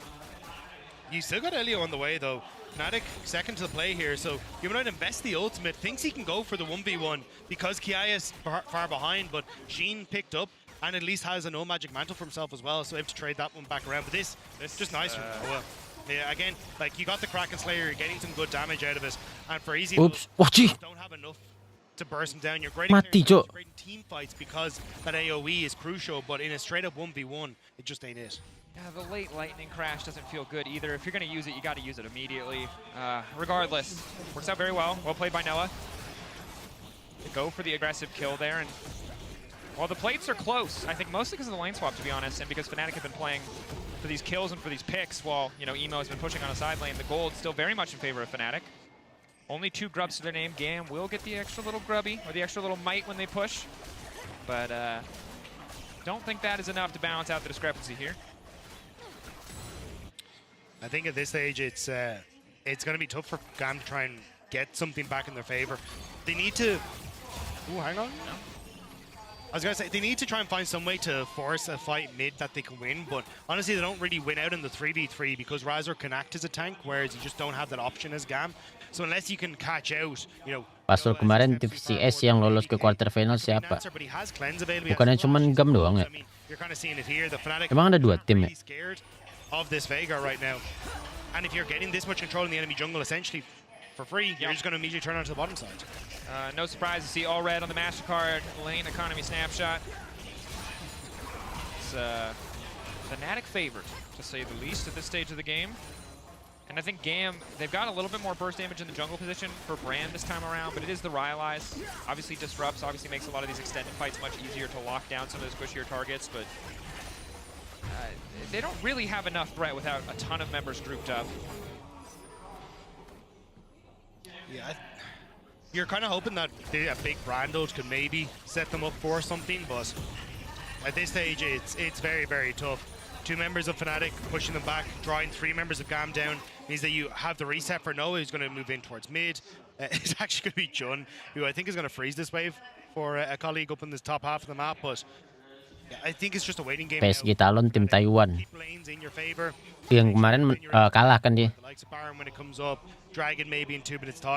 Tuh lihat tuh net worth ya cuy. Ini net worth ya? Apa win probability ini apa nih maksudnya nih? Yes sir. We are now Hitung dari objektif sama gol ya. This is the moment as a caster you have to choose. Do we bring up the narrative? Do we spin a tale about something unrelated? We talk about how Veigar looks cute in pajamas. Halo Pinky Boy. Fnatic set up on mid. But this game, nigh impossible for GAM to play out. These cages will start to be much more threatening as we get later, and there's actually Gak ada damage. But for now, Noah just throws down an emote, which I think reflects the exact situation of this game. And Humanoid sidestepping every relevant skill as Jun comes in from over the wall, but this cage, the flash out, Kiaya off to the side, shut down on a Humanoid, should just come through, but now Kiaya wants to keep the fight going instantly onto Noah there. Feathers are going to fly, now backing away, Emo overstaying, Razor turns right back onto the squishy Veigar, Oscar Renan looks to get one more for himself, GAM, they thought they could turn the play. Fnatic, too good, too clean in the execution, too far ahead. And it's still going. Kiaya, all out's going to fade away, and nothing left for Cassante to do, but dive very slowly to the Bird Lady. There is very little that you could do there. It was a nice attempt. Try to jump onto Fnatic, but again, as you said, just the gold lead is too much. even Noah just having that flash available and the ults available. This is why it's so difficult to lock down Isaiah. But at the start, it looks fine. You know, pick off, get some damage onto Levi. You can then set up the vision that you want to on this bottom side. But as they commit forward, the cage from Elio actually does a good job of keeping Jun in place, Humanoid in place, and the ult from the brand. This is what we're talking about, like hitting multiple people that want to play this. Masa nggak dapat satu sih? Then Kiaya goes over the wall and nearly able to get enough follow-up, but Nggak bisa ya. has the flash to get away. Emo, unfortunately, just hits nothing as he goes in. And then GAM are just running for the hills, trying to get out of the situation they put themselves in. Definitely tough. Gold card comes out. EC Love dashing over the wall. Fnatic just keeps this relentless siege focus on the mid lane. The damage from Humanoid, disgusting. Cloud Drake up and available. If Fnatic want to go for it, you see immediate TP topside. Coming in from GAM, coming in from Emo. He knows his job. He's just going to split push on side. There is no thing they can do to contest this Drake. I mean, Rapid Fire and the cleanse being down on for Easy Love means that Oscar Innen will find a very easy job to select this Zeri and make her life very unfortunate in the upcoming fights. Instead, they try to look for the topside play, but Humanoid aren't in position. And Fnatic are responding the opposite end of the map. They've shoved it in mid, and they're just going to look for the tier 2 instead with the Rift Shard. Should just be able to crash this one. Oh no, Emo. They're going to mount up. Emo now running. He's going to die. And sadly, this has been a rough game. You know, game 1 for Emo not too bad. Humanoid kind of got ahead because of other lanes, but in the 1v1, Emo fell behind this game. Tapi fanbase LoL di PC Venom gede. Iya, lumayan gede kalau di Venom mah. Early on to fight than the Way has. Now it's 7-3 for Humanoid. 7k gold lead for Fnatic. I know you're all capable of reading at home, but it's important to remember the Fnatic are So Giga you're only fed. going to give me crap when I read out numbers and tell you which number's bigger. But when you do it, it's fine. Is that how this goes? Yeah, All right, yes. thanks, man. Rules Appreciate for it. thee, but not for me. Rob, Yeah. this is a tough one. I don't. Itu brand jungle. Iya. GAM kalah lagi. Kemungkinan sih kalah lagi nih. Like, you're really waiting for Fnatic to just do the Fnatic thing, which they have been known to do domestically, where they just fight for no reason. But they're so far ahead, I think they don't need a reason to fight anymore past we want to. Yeah, and it'll work for them. You know, Yeah, that is the reason. that's the problem. Because it will work out for you in the long run. And they're going to fight their way to topside. It's just like, yeah, it's Nggak bisa juga ngedev atas. And look, it looked decent when it got to the mid-game point from GAM in the last game. But you can kind of see that Fnatic, they're like, look, we tossed away a few of these leads. We're just instead going to look to play our game, make sure we're not getting caught. And now Easy Love might actually be the one that's caught. But top Fnatic were coming across, but actually just going to look for the reset instead. All shock laser, Razork and Humanoid zooming their way through the river. The tower will drop for GAM. Nice bit of gold back. Objective bounties. Still, though, about an 8k difference between the teams. Yeah, GAM made the whoopsie that many teams have made. They let Fnatic into their zone. Absolutely cannot do that, Rob. Next BO di stream gak Korn? Getting matched. Gak tau ya bakal gue stream atau enggak ya. Karena jujur aja gue sekarang ngantuk banget cuy. We're on the same page. I don't know how obviously I could reference that. Yeah, no. Meme sekarang jadi kebuka, enak buat ngurus jungle musuh. Kebuka gimana? Oh iya, wilayah ini ya. Iya sih, agak dirubah dikit wilayah jungle nih. Di Baronnya juga dirubah dikit. Hey Rob, I'm deep in. Do you want hate messages on Game apa ini bang? League of Legends PC. if you prefer Drake or Kendrick?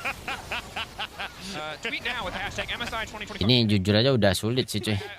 Goalnya itu udah beda berapa nih? 8.000. Where am I? Kendrick. Anyway. Goal beda 8.000. Objektif ya masih sama sih. Turret itu masih sama lah ya. Kind of like who's winning.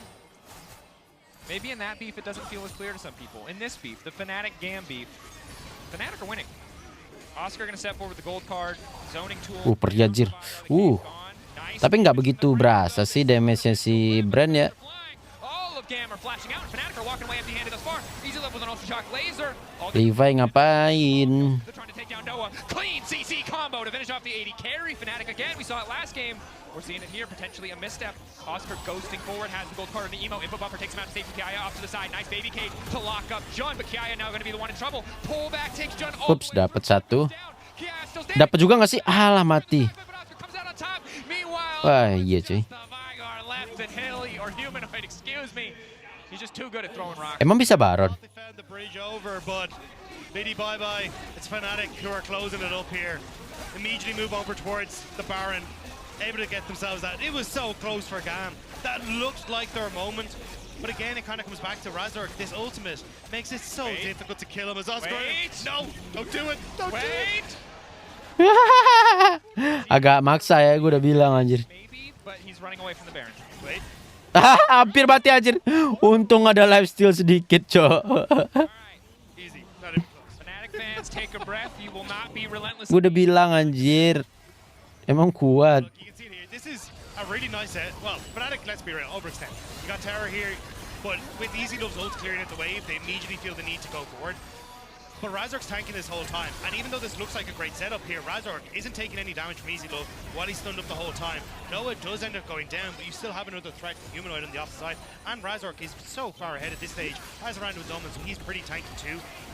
And he's just healing up as he starts to go through this fight. They focus down Kiaya, and then Emo, just unfortunately because he's so far behind, just doesn't have what he needs to beat down Humanoid and Razork as they win on the opposite side. Just seeing the picture-in-picture, Dragon goes down, and so does Emo once more. And I mean, the Humanoid and Razork duo across this entire series, everyone on Fnatic has had highlight moments, but those two Goodbye, Bang. playing incredibly well. Another pick.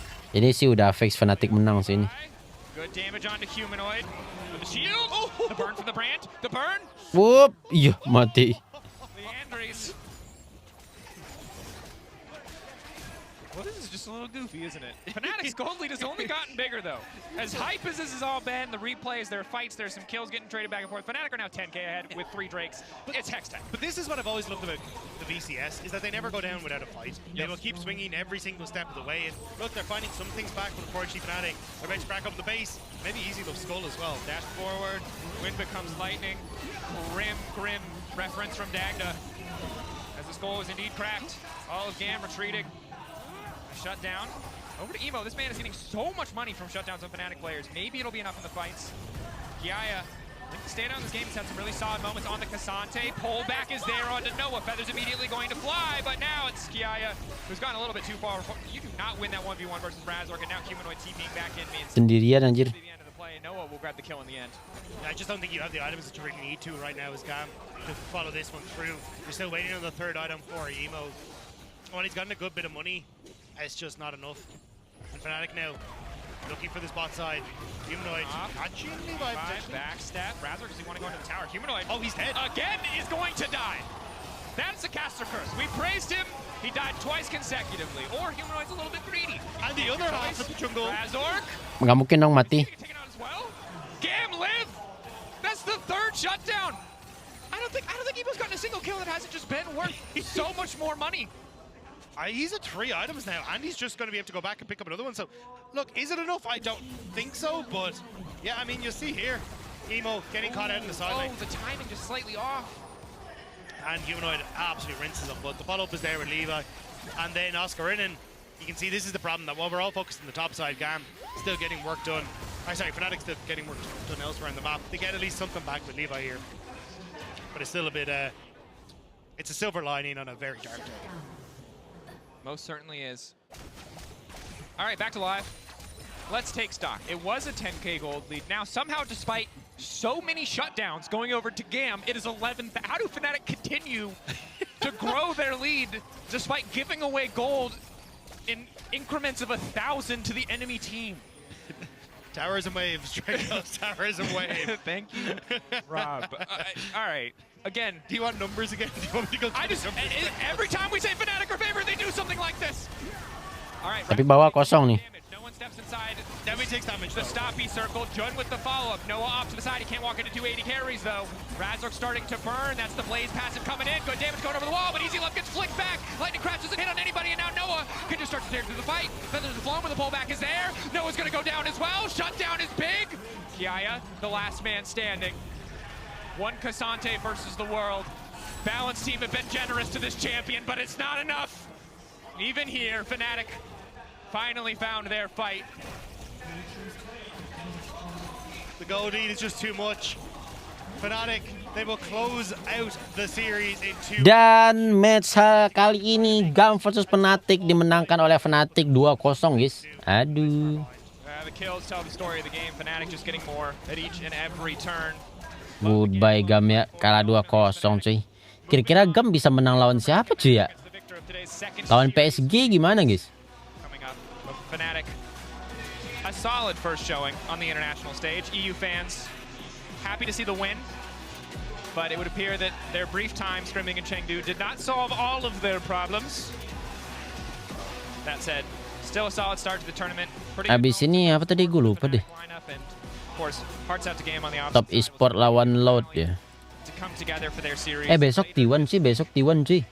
Besok T1 lawan Fly Case. Jam 3. Besok nonton ya, Ci ya. I'm curious how their performance will be because this felt very laissez-faire. Lawan PSG bisa kalau picknya benar. Oh, berharap lawan PSG doang dia menang ya. Kalau TSM masih ada nggak? Nggak, kayaknya dijual deh slotnya kalau nggak salah deh. It was a bit of a loosey-goosey series. I'd agree with that. It will be interesting to see in the days to come what we have actually learned from that series. Zed bisa nggak jadi support? Kalau di Wilder bisa. They were clearly ready for the lane swaps as they were in the LEC finals, and you know, individually. Anjir, keyboardnya full size gitu bang. Beli yang kecil dong bang. Anjir, ini orang-orang Vietnam nggak masuk kah? Nggak masuk kah custom keyboard ke Vietnam anjir? Full size gitu keyboardnya, faker kayaknya nggak pakai full size dah. Find the opportunities to clean up their play, maybe adjust their draft in the scrims, and again see what they could do. Kau lihat no, keyboard orang no, minimal TKL bro. Maksimal TKL bro. Last time against top esports, so maybe I'm hoping for another miracle. But either way, I think it's as you say, GAM. I think going back to the drawing board, kind of understanding. Pura-pura nggak lihat kamera, pura-pura nggak lihat kamera. Woi, nggak lihat kamera, sesuk nggak lihat kamera. And if you can bring that back, especially game 1, their mid game wasn't that like they were fighting Fnatic on a lot of different wave states. It looked decent. And we mentioned a few times, but here you can see the updated bracket. Top Esports and Loud playing a little bit later today. The victor will go up against Fnatic. The loser will play up against GAM. Biar keren lah, nggak lihat kamera. Yoi. Next stage, but it is double elim, so GAM are not out here. They'll get one more shot, maybe 2, maybe 3, depending on how far they can make that lower bracket run work for them. And overall, you know, results coming out as expected, but some good looks from GAM and Fnatic. Still looking dominant, still looking solid. We'll see how they shape up for upcoming matches. For now, though, we're headed for a quick break with the Verizon post-game interview with Razork waiting for you on the other side.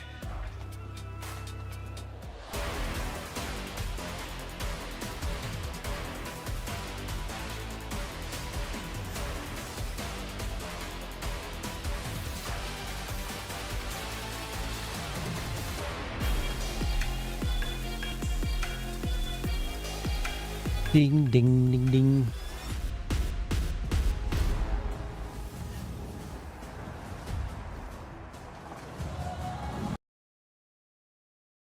Lah, kenapa tiba-tiba error anjir?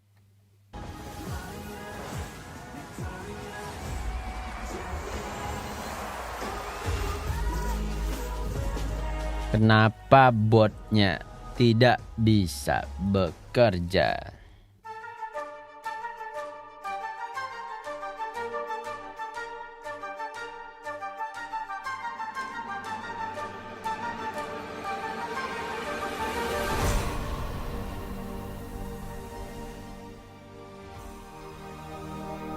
Masih ada match lagi nggak bang? Masih.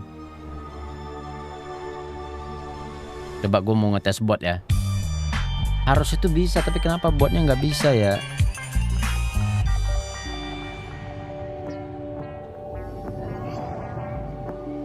Heran gue. Kawan-kawanmu mana bang? Lagi pada lab, Peter lagi lab, Nardi juga dia lagi lab. Ini kenapa sih laptop ya? Masih berapa match Bang Kor? Masih ada 1 tim lagi. Omen. HyperX Alloy. Oh iya, HyperX ini kan lagi ngadain giveaway guys buat kalian yang mau ya. Pesertanya dikit guys, cuman puluhan guys. Kalian mending join deh, cek Instagramnya.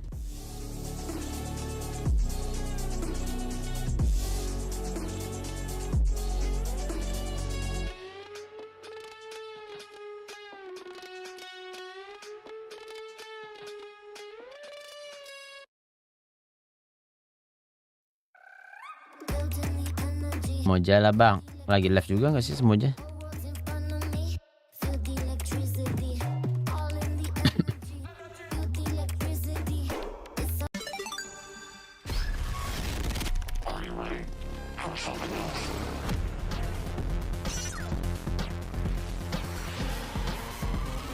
Placing a gateway.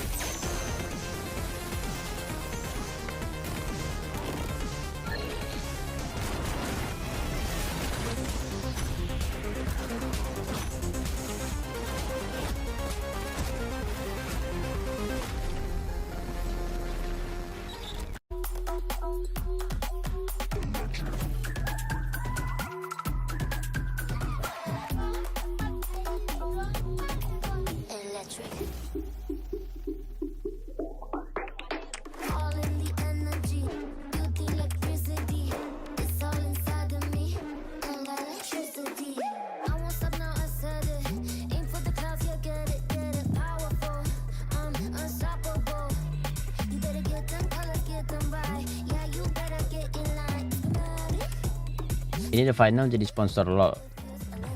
The final. It feels electric. Electric.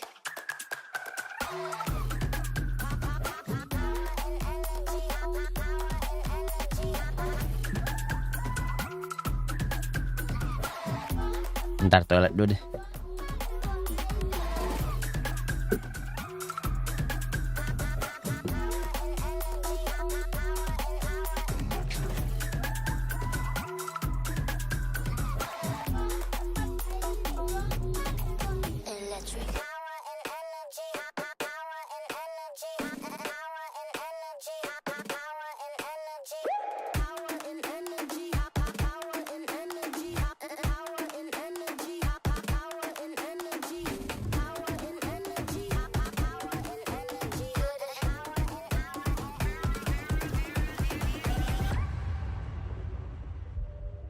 It feels electric. Electric.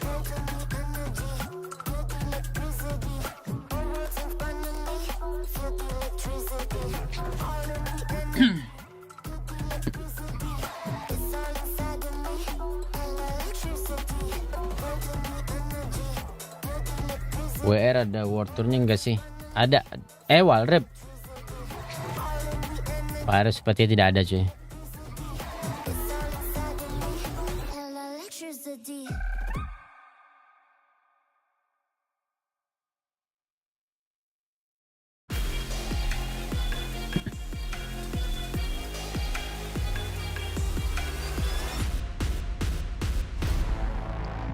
Welcome back to MSI 2024. I'm here with Razork for the interview. Congratulations on the win. Thank you.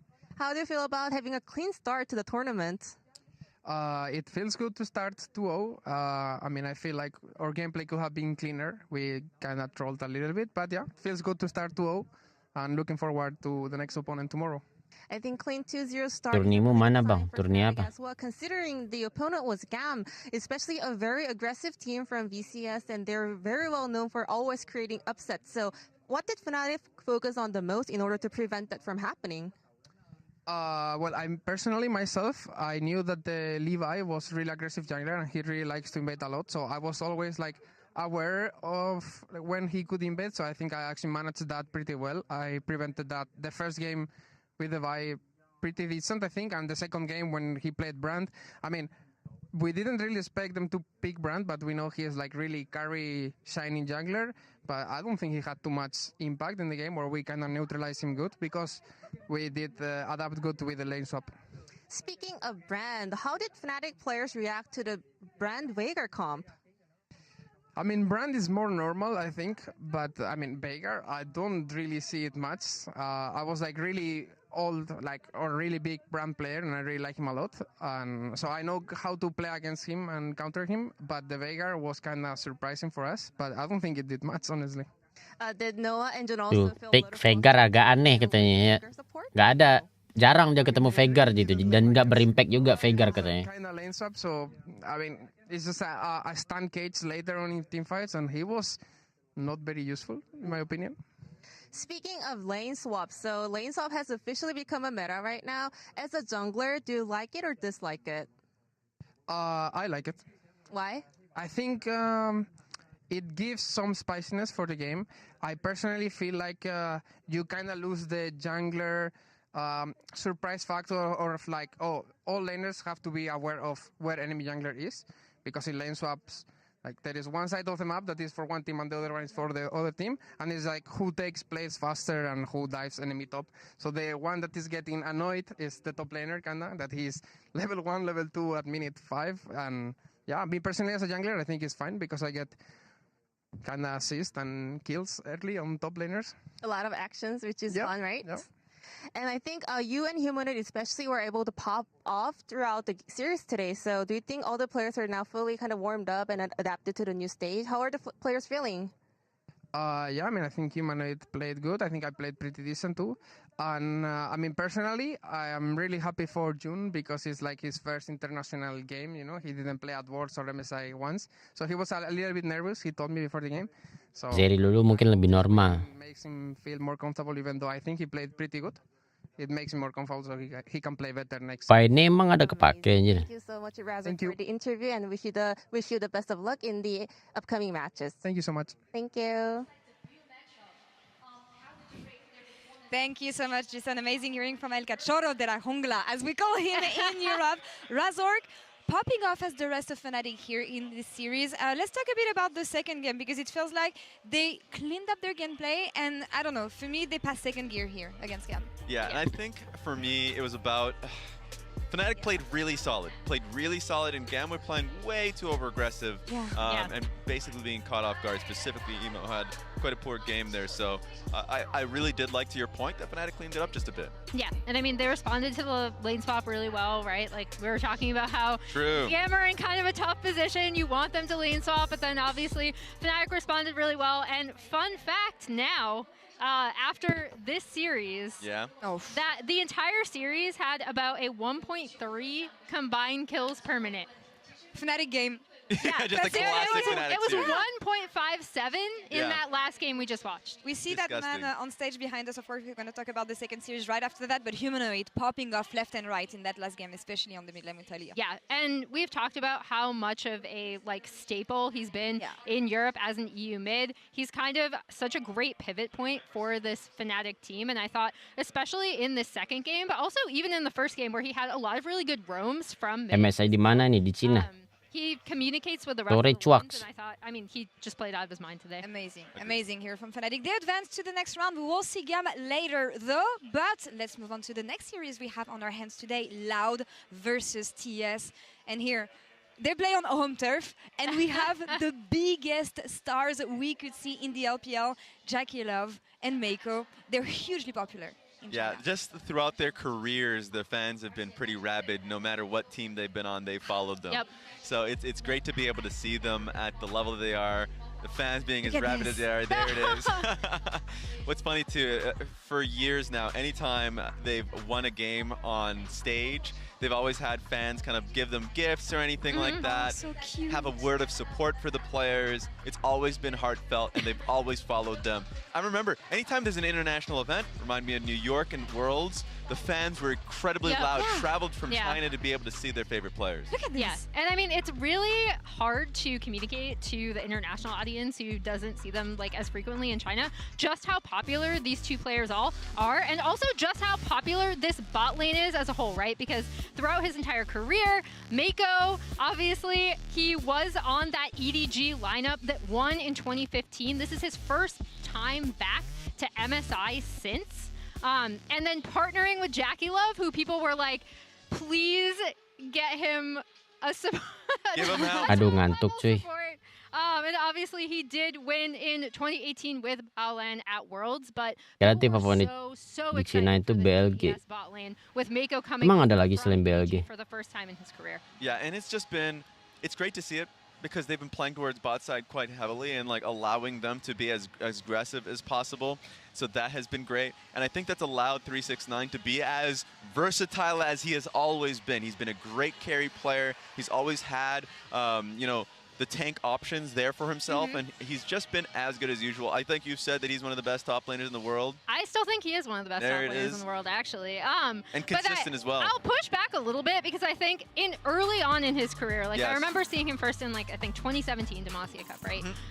He was that kind of player who was really, really aggressive, playing for the lane matchup, didn't have as good of an understanding of tanks, and I think the way that he's evolved, especially with his champ pool and his frontlining and team fights, is just so incredible and really remarkable when we think about how many top laners come into the LPL and can play the 1v1 really well, but maybe not have the tank pool and the wherewithal in team fights. And he developed that when he was on JDG. Yep. And so that's where people have really saw him to be a lot more of a well-rounded top laner. So the whole meme that he had of 369, what dice roll are you going to get, to me is no longer relevant. It's just always, to me, very Minimal bacot 30 menit. Lol Delcor. Gue lagi nyoba nyeting bot ini. 369 last year, the expectations were high already when it comes to international stage. Yeah. How can we reevaluate this year? What can we expect from 369, and how do you rate his evolution in the first split we saw in the LPL? Well, sadly, we're in the lane swap meta, so I think he's going to be going towards more tanks, and I think that's not a bad thing. He's quite a smart player, so I think he's going to be going towards honestly more Cassante play, and I think it's going to be quite good for him. Well, to that point, though, I think one of the things that I'd really encourage people to watch out for with 369 is his team fighting, right? And specifically his team fight targeting, especially if he is on a tank and frontlining. Like, in particular, we've called this out, but his Ornn is absolutely stellar. Yes. Right? So if you maybe they won't be playing the lane depending on if there is a lane swap, but then you look out for his team fight targeting. And they're going to be going up against Loud, so really tough competition for Loud to be going up against Top Esports with really, it felt like only a week and a half of preparation because they were the latest team to finish their finals. Sure, TS did, but I mean, they're literally in China, so not much of a travel time for them. Yeah, and what a final it's been for them. 4 peats here, championship win on the side of Lain, maybe the most successful team we have on the side of the Brazil region. What can we expect from this? We know them. They're used to the international stage. They come here for the huge success, and they want to give the best they have here, obviously, against TS. Yeah, and I mean, coming into this year, if you watched Loud previously, the big change is that Sayus left and went back to Kaboom. Redbird signed on, was not a popular pickup in Probably Brazil. still isn't. But I think for this team, you are looking at that top side. Specifically, Robo, just with this past win, became the winningest player in CBLOL, which is with 7 titles, which is just absolutely massive. And like you said, Laura, they are on their 4th straight title. And I think the big thing that this team does like to do, and specifically if you've seen Robo domestically or international events, Robo versus 369. Nggak ada main kan? He loves to bring out, obviously, I think people most know him for bringing out the Darius in top lane previously. But he'll obviously go for a lot of those lane matchups. So I am curious to see where, if we see a lane swap, where that swap's going to come from. Yeah, and we're talking about accolades and personality. That's Robo.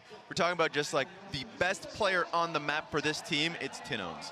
Tinones has had an incredible year talking to regional representatives and just watching the games. It's been very clear that he has been on his game. Now, it's funny, that 4-peat wasn't an easy one. That was a really difficult best of 5 that they had versus Pain. So it's been really difficult for them, and they have talked about how it's really now kind of been on Tinones alongside Croc to really play out the mid-scale, the mid portions of the game well. So they've Kenapa botnya tidak bekerja? But a lot of the onus of carrying the games, I think, is going to be on the shoulders of Tinones. Yeah, and I agree with that. And I also think the big thing, and kind of the unfortunate thing is like, Karena ada Clash udah join T1. in Brazil specifically, they do have the best understanding of like side wave management, right? And like map control, more so than their opponents. Some of it kind of regressed a little bit with Sayus leaving. Tadi ada yang bilang katanya itu support di T1 Academy katanya. Apaan tuh maksudnya? One thing I do want to bring up about Mana nggak main gini? Sabar dong. Didn't necessarily see this from them in the LPL finals, but across the season, I actually thought their early to mid game lane assignments were. Tadi apa lawannya ya? This is an incredibly smart team, and I don't want their lackluster finals performance to kind of take away. Top Esport versus Loud. I want to shed some hope here because we saw the series Estral versus T1 yesterday. Estral exceeded expectations, I feel. And I remember Latin America, CBLOL and LLA included, surprised everyone last year at MSI. Do you think we can see a surprise on the side of Loud today? And where would it be coming from? Well, my first immediate response is hell no.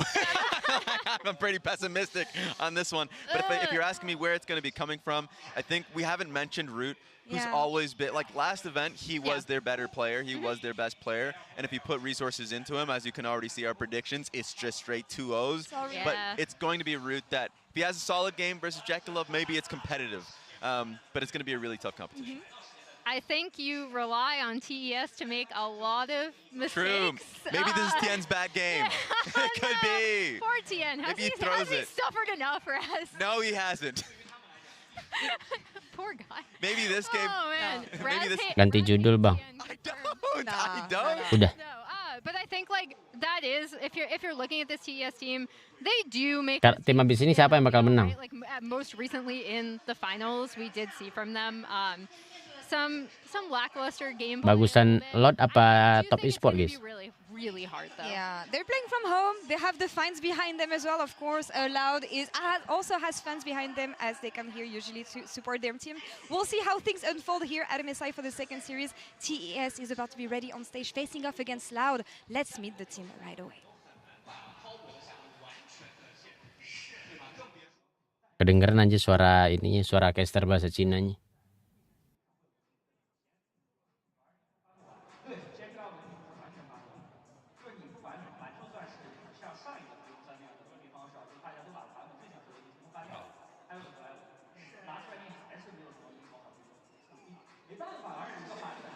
All right. I believe that you wanted to meet the teams. Instead, you will meet me and Dagda. We're the teams. Just kidding. We'll never do that to you, I promise. This is a professional esports broadcast. You'll never have to watch us play League of Legends. We are moments away from the team introductions kicking off. Gives us a chance to talk a little bit more about the matchup. And personally, I think the games today, and it was kind of also expected yesterday, these are going to be the most one-sided games of the tournament. That said, I am really excited to watch Loud, to see what they can bring to the table. And also excited to see if like top esports are going to be able to play with such confidence, to play with such dominance that they can kind of upset expectations. Because while this series may not change a lot when it comes to public perception, this is the team that pretty much universally rated by everybody. Of all of the LCK and LPL representatives, people have the lowest. Which, when you look at the names on this team, they're not going to be happy about being ranked 4th. Mako, Jackalove, like it's a star-studded roster.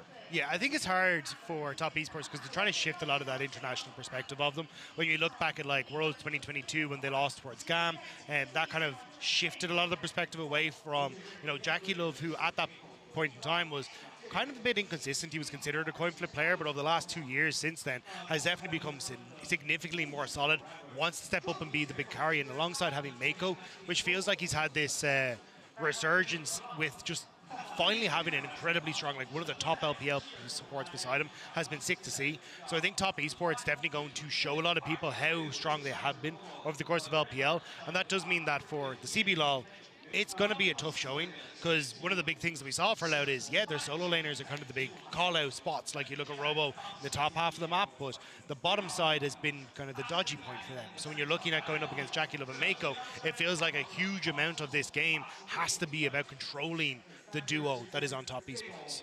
Which is a tall task for, I think, most teams in this tournament. I would say just about any team in this tournament. The only bot lane who I think is just clearly better right now is Elkanon, right? And they're, for many people, the favorites. Akhirnya bisa komen.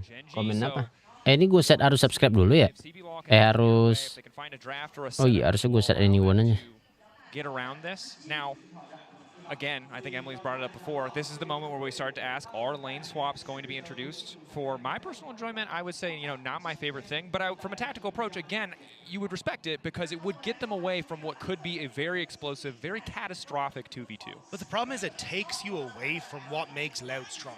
True. Like when you look at them domestically, it's playing through Tinones, playing through Robo. They're going to look for early Rift Heralds, try and snowball through their side lane play. And I mean, even from some of the interviews that we've seen talking about them in the CB lot, it was, this is the team that is the best at macro, the best at understanding side lanes. So if you maybe want to lean into that, sure, you can try and play for some of these lane swaps, but it does seem like it's a difficult task when so much of your gameplay relies on Robo in particular, alongside Tinones being ahead. You're going to remove that aspect from your mid game because Robo by default will be so far behind.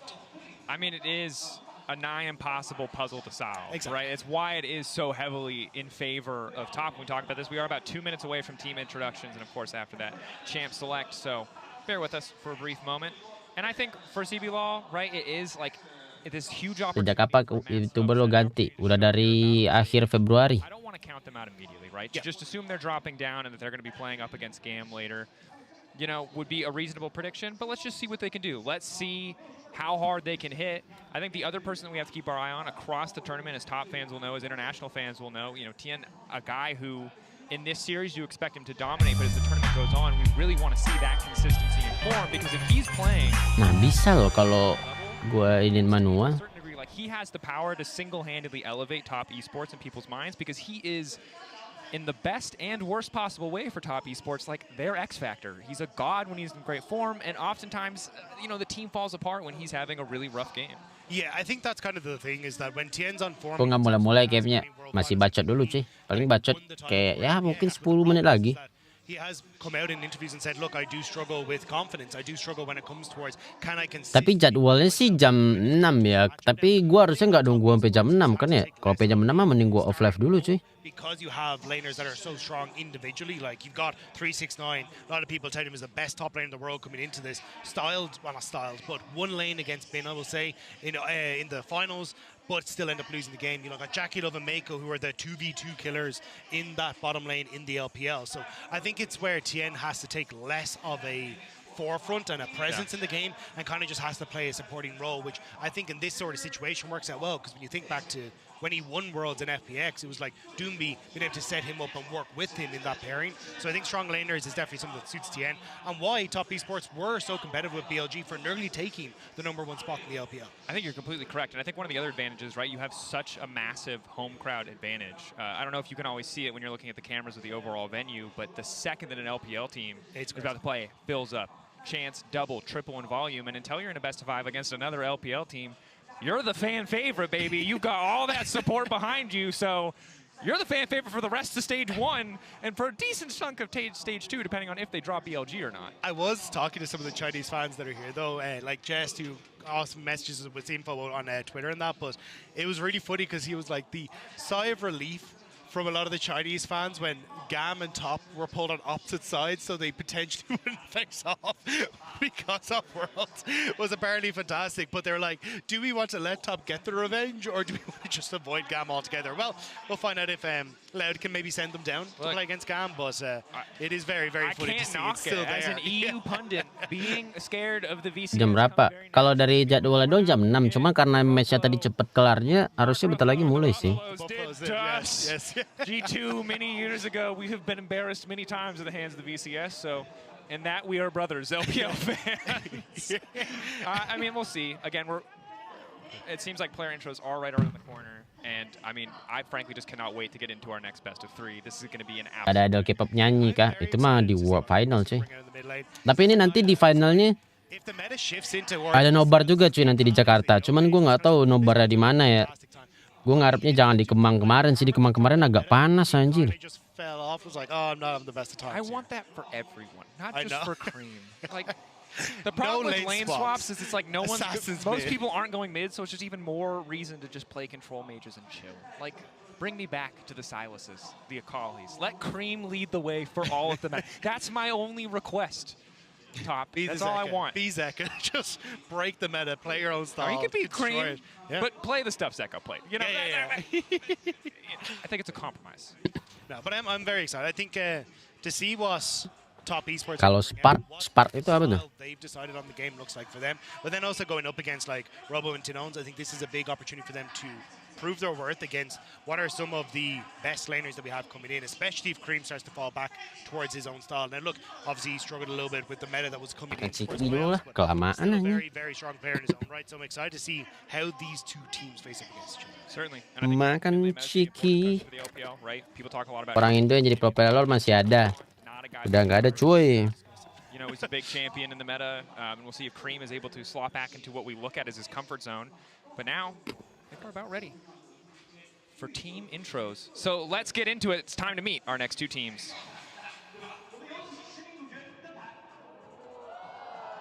Nah, mulai nih.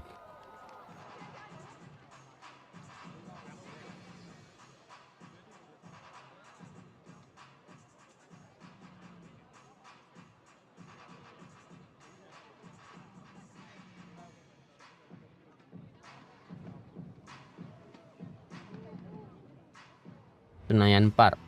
Senayan Park bagus kan tempatnya? Belum dikabarin sih sama pihak LoL Indonya. Di mana nomornya? Woi, rekam semua coy ya.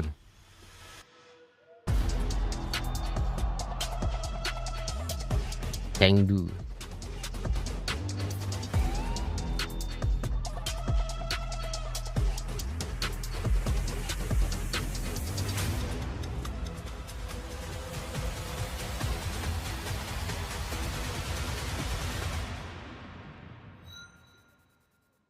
欢迎回来，这里是2024英雄联盟季中冠军赛入围赛第2比赛日的现场。今天的第2场比赛将由 LPL 赛区的 Top Esports 对阵 CBLOL 赛区的 Loud。首先有请 Top Esports 登场。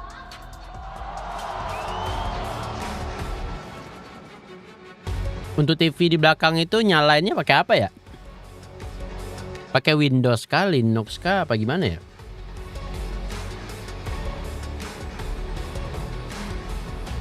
Buat kontrolnya.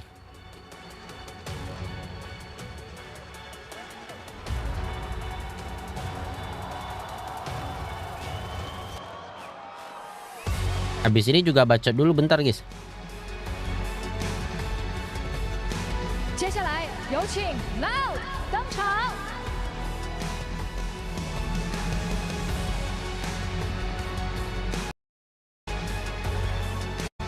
Buffering dikit loh. Apa sih? Lagi nonton. Tiba-tiba ada iklan. Bagus loh Riot. Bagus ya.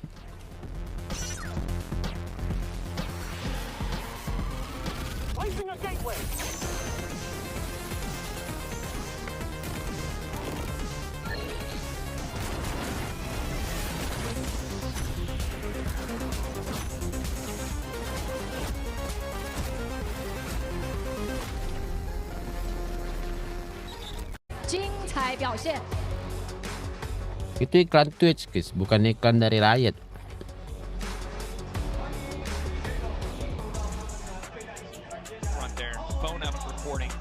Jersey on. They're always here. I don't even know where we buy face paint in this country, Rob. This man figured it out. This is just like Dungy shot. Screenshot it and Google Translate. Anjir lah PC gua kenapa putus terus udah koneksi, cok. That said, I'm ready to get in this one, man. I'm so excited. You can hear all of Chengdu excited for Top Esports. Loud fans here. Always impressive. Always have a showing at international tournament. Love the passion from this fan base. Hopefully it's well rewarded today. But obviously, uphill battle. Talked about it from just about every angle. And now draft meta. That's the thing I'm most excited for in some of these early tournament games. You know, we talk about it. Kayak beneran rusak kabelannya deh. Gue beli dulu dah.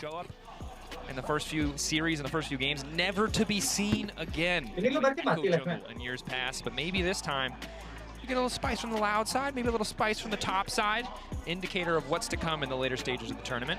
But that's just me being hopeful. I imagine it will be pretty similar to what we've seen in the last few series, but maybe some more Urgot games? I don't know. I am always curious because, like, it feels like when we get to the 2 different stages, there's only 2 different styles of meta, but we'll have to see as we're already moving into things here. Bang Indo kapan mainnya? Abis ini, Pit. Ya jelek banget avatarnya, Jax. That's the kind of respect we like to see. That said, ayo Pit, nobar Pit. Let him have his comfort and see how you can handle. Udah kelar kalapnya. But I understand it. Robo's the Saitama of the CB law. You don't want to give him any of his signature picks. 369, I get it. I respect it. Yeah, it also feels like Loud are kind of targeting Top Esports with their own signature picks as well. Cream has been really good on the Ari over the course of this split. It's the second most played, but realistically, I really like him on the Aries and the Talias, because I think in reality, the way Top Esports want to try and play it is through the side lanes in 9 times out of 10 and shifting around the map when against the mid game. So trying to remove some of that comfort for the moment and set up, hopefully, Tinones for a nice matchup in that mid lane against Cream. What will the first pick bring? What does the TS want to prioritize here? Varus is up and available. We talked a lot about Jackie Love on Varus, Rob, and how just it enables a lot of the Pit, mana Pit? Playing through mid strategies that TES like to leverage pretty heavily, putting a lot of prio. Moja itu bang, apanya? Emang tadi ada orang masuk? Always push, but the Senna interestingly enough, not historically what many people who haven't been keeping up with the LPL would call a Jackie Love champion, but I feel like his repertoire has grown pretty significantly in the last few years. Yeah, it kind of feels like what we've seen a lot from top esports is first pick Varus or first pick Nautilus and just being like, cool, we're going to dominate the 2v2. It's felt more when they're put into a pinch on red side, or where they're not really sure what exactly they're going up against, or they want to try and neutralize the matchup, they'll go for the Senna. I expect them to try and go for the more aggressive bot lane matchup here, but I'm going to take the Senna. I imagine it'll be the Tam Kench for Mako alongside it, as you've seen it from them before, but not what I was expecting coming into this. As you said, Kalista di LoL PC kok sakit ya? Iya cuy, di wing grip kurang ya. Yeah, it is quite interesting. Putih Jazz PC kayak gimana? One of their weaknesses historically is Nge-stun ya? Apa nge-damage doang gitu? Nge-damage area kalau nggak salah, sama dapat defense semakin banyak musuh apa gimana gitu. I do feel like though if you're going to go for the lane swaps, you're not going to take the Nautilus, right? So I think that's kind of where we're realistically at. The Talia going to be taking. Ada jerawat tuh bang satu bang. Obviously getting nerfs coming into this patch, but with the Varus coming out as well, I kind of like what Loud have set up here. You should be able to get decent control for Tin Owns in that mid lane. This gives you a nice matchup in that bottom side that you can just play for push.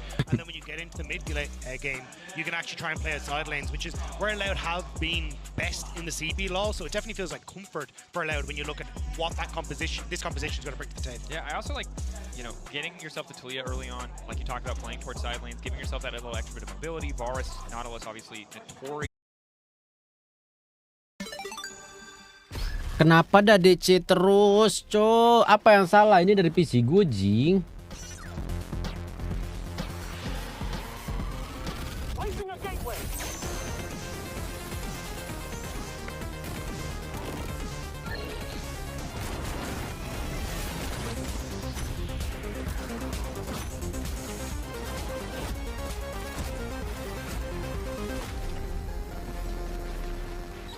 Sejuani though, that he can go back towards the Maokai even. There's still options there for him.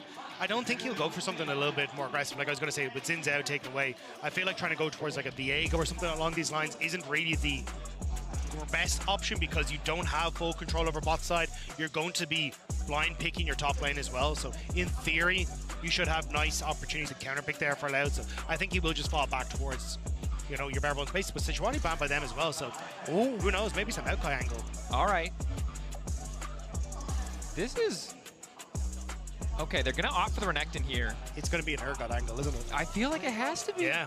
And this is, you would normally assume in this circumstance in draft that you would save last pick for top lane, right? Jungle pool is generally not nearly as much about having the counter pick, which makes me think that maybe Croc has something really spicy up his sleeve. Otherwise, Renekton is just a very trio for the side. Again, it is, a champion he's played a few times. Kapan lo masuk? Nggak ada ini. So, well, I thought it would be the Urgot pick here, and then there's maybe the Berarti ini Viego jungle, Kasante Baron, cuy. Wants the dash, Azir dash, now Kasante or Urgot. Kelanjutan giveaway akun WR-nya gimana tuh? Udah dikasih sama Dinda ke orang. When you want to try and reset a fight, a lot of these members aren't particularly capable of diving away. Entah ke siapa, itu Dinda yang ngepost itu, jadi dia yang milih pemenang. With the Bahas and the Talia, but no, gonna go for the Wukong instead. Weh, Wukong? This is obviously a composition that I actually really like from the side of Loud. Yeah, I think so. Nontonnya di Twitch ya, jangan di YouTube biar sama. Di YouTube burik. Early game, and you've got a jungler who scales really well and offers more CC options. Now, Viego is a scary champion. If he ever gets a reset against this composition, Wukong di PC bayangannya juga kayak Wildrift gak guys, bisa jalan. Put together feels very good to me. On the opposite side for TES though, still some pretty strong tools. Yeah, I think the thing that I like for Loud is that this is their bread and butter, right? It's, hey, we've got a bot side that can take care of itself on this Varus. He'll push out waves. We'll unlock Redbird to start play around Tin Owns in the mid lane, start to work in towards both our solo laners, and you have two winning solo lane matchups. Essentially, there's Candace, but we have two, so you can actually play with the Renekton to just look for plates, especially if you get the support from the Wukong in these early stages. So honestly, I really like what Loud have brought to the table. And it's going to be on top of esports to try and disrupt what is a very strong early game from this Loud side. That is, of course, the draft on paper. We're going to have to see We know top esports has a lot of incredibly powerful individuals. Even if they're not drafted, even if they haven't set themselves up as champion select to dominate, there's always the room to outplay, to outperform. Riot Games. But if they're on even footing, Loud certainly.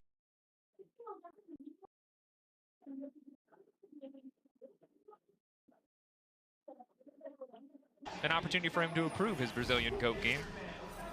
That said, bit of early vision spotting out. Robo just hovering in the brush. PC lagi, iya. A bit quiet. And you know what, Rob? You want to know the best news to you and the fans at home? What is it? So far, it's not too late. So, wait, hold on. LL tim mana? Nggak tahu guys, tim mana LL guys? Everyone breathe a sigh of relief. You can see Loud weren't certain because there's a TP on that Boris. Yeah. He was like, I'm just in case. Because let's be real, Mako is always going to take TPs the time Kench. You see it all the time. Absolutely. So if there was some lane swaps going on, he would be able to move around the map better, and just having more access to those teleports makes it very difficult. So I do like. Brazil lagi. In theory, all the root wants to do. Dua berarti Latam ya? He doesn't want to be taking hyper aggressive trades or anything. Ini tes ya, Gor. Lu menit berapa, Gor? 141. It's nice. I think Loud definitely coming Iya, 6, 7, 8. to set themselves up for the early game we want to see. Yep. Mako and Jackie Love going for a bit aggressive bit of early trading here on the bottom side. Tesnya tim Esport ya? Mako top Esport. completely unafraid here. Iya, top Esport. Struggling to step up and get those Halo Blades auto attacks off. Some very positive trades for the TES bottom lane. Tadi P6 udah main, kalah dibantai P6 aja. Or a worrying trend in the words of Mr. Iya tadi. I mean, Brand jungle tadi ya anjir. Demi apa? Berarti selama ini Altrus nggak salah dong? Iya nggak salah, di low PC emang bisa kata orang-orang. Lista namit, anjir. Cooldownnya gimana brand jungle sih? Because as we were kind of talking about what you want to do as Loud in a lot of these situations is try and keep control over bot side. Oh, tapi di low PC ini di list ya?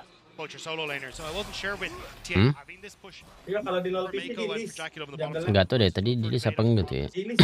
Not particularly strong at these early levels. No. Kebanyakan di list. Kench, while soalnya kan landingnya kan minionnya nggak ketemuan langsung kayak win rate. All ins, tower dives. This is one of the most aggressive early game champions. Ada waktu kayak beberapa detik. Behind some other picks like Nautilus very often, but if you have to walk into melee range with this champion, you're not winning a 1v1. Apa Kurt next champion? Lissandra. Pretty heavy against Cream. He needs to get this wave pushed in. I'm doing a good job of trying to prevent that from happening, but here's where we're talking about, right? TN. Oh, Lissandra anjir. Viego. Try and get on the map. Gonna sneak in on the upside. I think this one works to get vision for the scuttle. That's a Oh, belum tahu sih gue. But actually, gonna rotate up towards that top side, so maybe a bit unsure as to where Croc started. But they have double wards here, both in the tri-brush as well as further up in the jungle. Soalnya marami gitu ya minionnya. Iya, kalau nggak salah 6 deh. Jackie Love 3 stacks of life, but they're not quite able to proc it. Tien gonna grab the crab. Good overall. Redbird has overstepped here a little bit.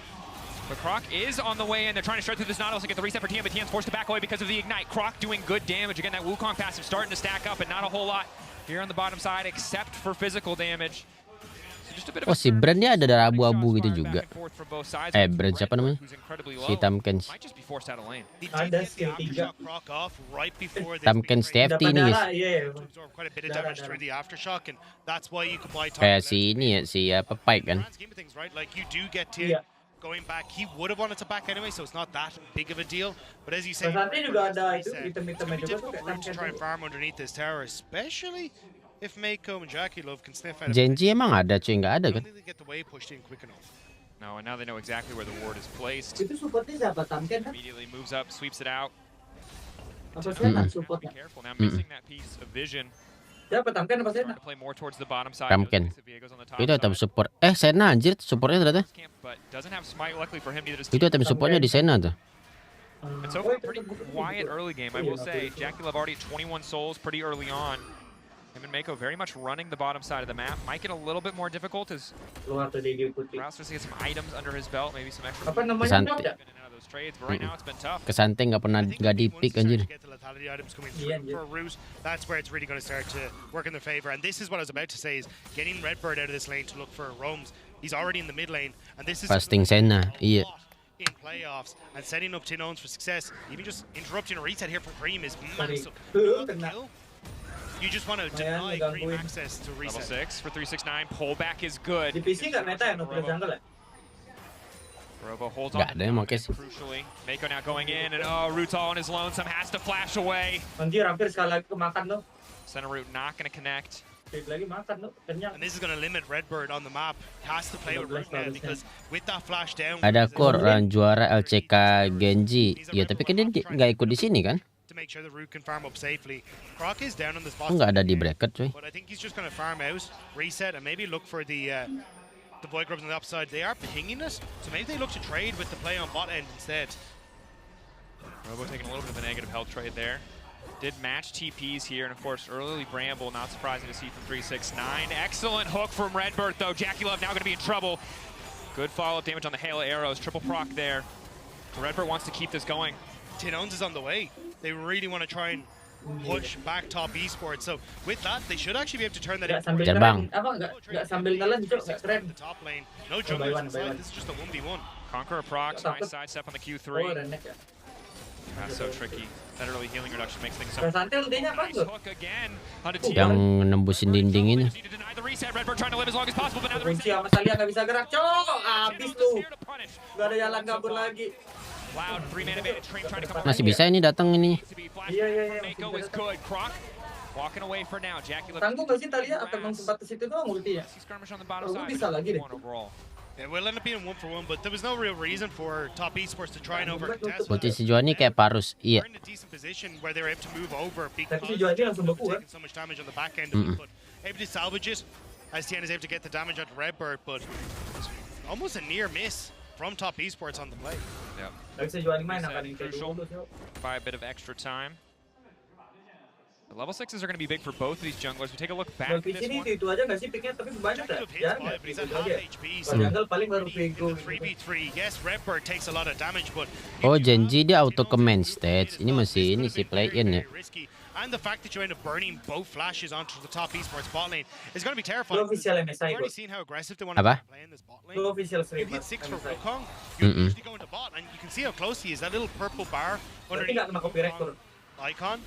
That's how close. Tetap kena copyright kalau lagu mah. So one more camp and he'll get us. True, but crucially, Mako's been left alone to farm bottom side, which means he's Lah kok kecil banget itu perasaan reneknya anjing. as long as he's next to that key target, it makes it so Zoom much out harder ini, Cok, for Loud kameranya. to find the angle. Enggak, anjir lu lihat hero yang lain kayaknya gede dah. Crucial, but Redbird again making his presence known in the mid lane. Flick back, almost connects from Tinones. Tuh, lihat tuh Forces jadi the flash Talia out of kecil. Cream. Nice play in mid. They're going to continue up towards top side though. 6 for Kekecilan aja reneknya tuh gedean ke santai, Cok. 6-9 and JackeyLove. They have the numbers advantage.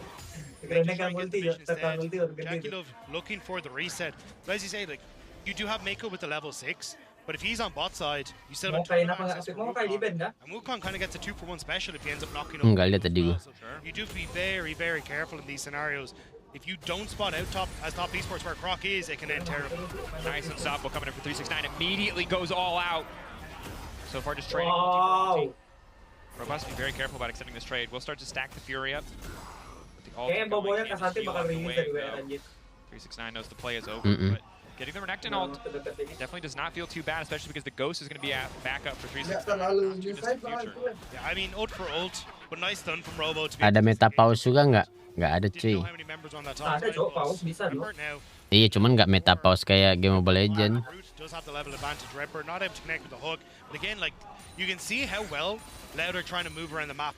It's Redbird, or we have push on bot, cool. Redbird, show up mid, get Cream's flash. We have push in mid now because Cream can't contest the wave. Great, Tinones, lean bot with the ultimate already up and available. And if any of these hooks hit and you've got Croc in position, it's going to be lights out for top esports. And I think pretty crucial that you find that opportunity soon, because JackeyLove is quietly just stacking up souls, right? Him leaving lane does not hurt Anjir, lihat ward nih. because while he might miss out on a little bit of XP, he's getting another resource that is arguably equally as important as we get later into the game. But Croc is here. He has been spotted out. Tia now knows that he needs to stick around. Dragon is the option. Tia might just try to force the 3v2 in bot lane. And Loud, I think they're not going to be able to get the prize of forcing a fight yet. JackeyLove are going to hit. He's going to hit 6 off this wave though, so they can push Loud back. They got to go down. This is going to be big. Flip back on Mako could do a decent amount of damage, but it's one tanky Tom Kench. Thick skin though, doesn't look like it's going to be enough. Mako holding as long as he can, but he finally drops. Pushback is big from Cream. Croc now in trouble. Dapat satu, gara-gara Azir. Set up to take over, dash forward, leaps in with the clone. Now gets the reset on the Nautilus, gonna look for the hook as well. Tinone's too far away, push back from 369, taking Robo onto the tower. Robo double dashing out to safety, good patience. If he had pushed any other button there, would have started taking tower aggro sooner, and starting to see some fights, Rob. I'm liking it. TP for Mako into that bottom side now as well. I think they want to make sure. Menit segini kill 3, total kill 5 aja lumayan barbar sih maksudnya. Kalau logisnya. Tadi yang Venom enak, tadi sering war aja mainnya. Tapi dibantai-bantai sih. Venom style banget ya. Doesn't have a lot of mana. War kalah pun ngebaron anjir. Oke, mantap lah ya dapet. Can't be caught out, but he's so damn tanky. Abyssal dive, flawlessly timed. Bisa kabur. Right when they're out of CC, right when the cooldowns are down, he immediately pulls the trigger, makes it out to safety. Just about able to get out. Tien had to burn his flash to get over the wall there, make sure that he was able to get away. Root should. Wukong tadi kok masuk tes ya? Maksudnya? Karena diambil sama Viego kali. Not going for the reset, but this top esports playing hyper aggressive on the spot wave because they want to hit 6 for Jackie Love on this spot wave. The TP from Cream immediately, and they do get a nice pick from Viego yang berubah jadi Wukong. You got the pick, look for Dragon, but they look for more. And Ah tuh, diambil nyawanya sama Viego, tas. Doesn't get the hook around the wall and ends up putting himself in harm's way to end up falling as well. So top esports coming out on top when they get the Dragon on top of everything. Definitely feels like it favors them. And of course, as this Azir gets more and more farm under his belt, he's only going to be scarier. Right now, he is just kind of an ult bot in a lot of these exchanges, but you can see already getting the Nashers. Have to respect the threat on objectives. Kenapa nggak ada pilih Mundo? Nggak ada, anjing, ngapain Mundo coba? Alongside a champion like the Viego. But Cloud ready to fight, ready to contest every objective. They don't have setup here, and they still want to step in. Lihat Era-nya tuh, ribet banget tuh bunuhnya. Burn loud, find the setup. Hook onto Cream is big. Immediately, everybody pushes their all buttons. Bahas ulting multiple people. Tien off to the side. Now uncontested in terms of overall damage. But kalah lagi war itu. Now taken down though. 369 gets here first, and that's what makes the difference. The fact that you had the push for 369 on top lane meant that they were always going to have the numbers advantage, and everyone dives in onto Cream. Think they have the pick, but flash in from Mako saves them. So what was nggak boleh nih Sena support, harusnya diisi nih Sena. Is top esports forcing them back. And you got to say, this Tom Kench, such a nightmare for this team overall. They have to get all their CC. They have to layer all those cooldowns. But if they layer too many, you can see here for Mako, bam, instantly saves the day. GJ for the TK, great flash over the wall to keep the Azir alive. And Croc ends up going down. But at this stage, you've already gone in, you've committed too much, so Rep are going to fall as well. I think that's kind of the downside of it. Teman bisa nembus ini, nembus dinding Azir ya? And with the push on top, they're in a good spot. Apa cuma dari belakang dong bisa nembusnya? Forcing this though is quite tricky. Mako's not here yet. Doesn't have the ult either. Mako's about. Can't Abyssal dive in, but he's got spotted out by the ward crucially. 369, Robo just continuing to trade blows. Thornmail completed though, makes this pretty tough. Tien trying to move in, they have to be careful. Instant TP now coming out, they want to shred through Robo. Robo's still standing for now, execution. Aduh, nggak sempat dapat kill, Cok. It's the AD carry TP, he might have taken it for a lane. Oke, sempat terbang. Tas. 369 for now. Walking away. Makan. 5 seconds on Rout's ultimate. Pilih yang Kasante bukan ini ya? Robo should bukan nge-slow. Reset though, and make sure that he's in a great spot. So nice TP coming through from Root to set himself up. He's still going to be able to cover the mid push. Cream will get some damage. Gelut terus, enak nih liatnya kalau gelut terus sih. Resetting, getting into position there as well. So you're able to cover most of your bases here as Loud after getting that pick. Oh, Cream. Again. Wuhui, aman. Nggak jadi aman cuy. Woi. Ada flash. Dikit lagi.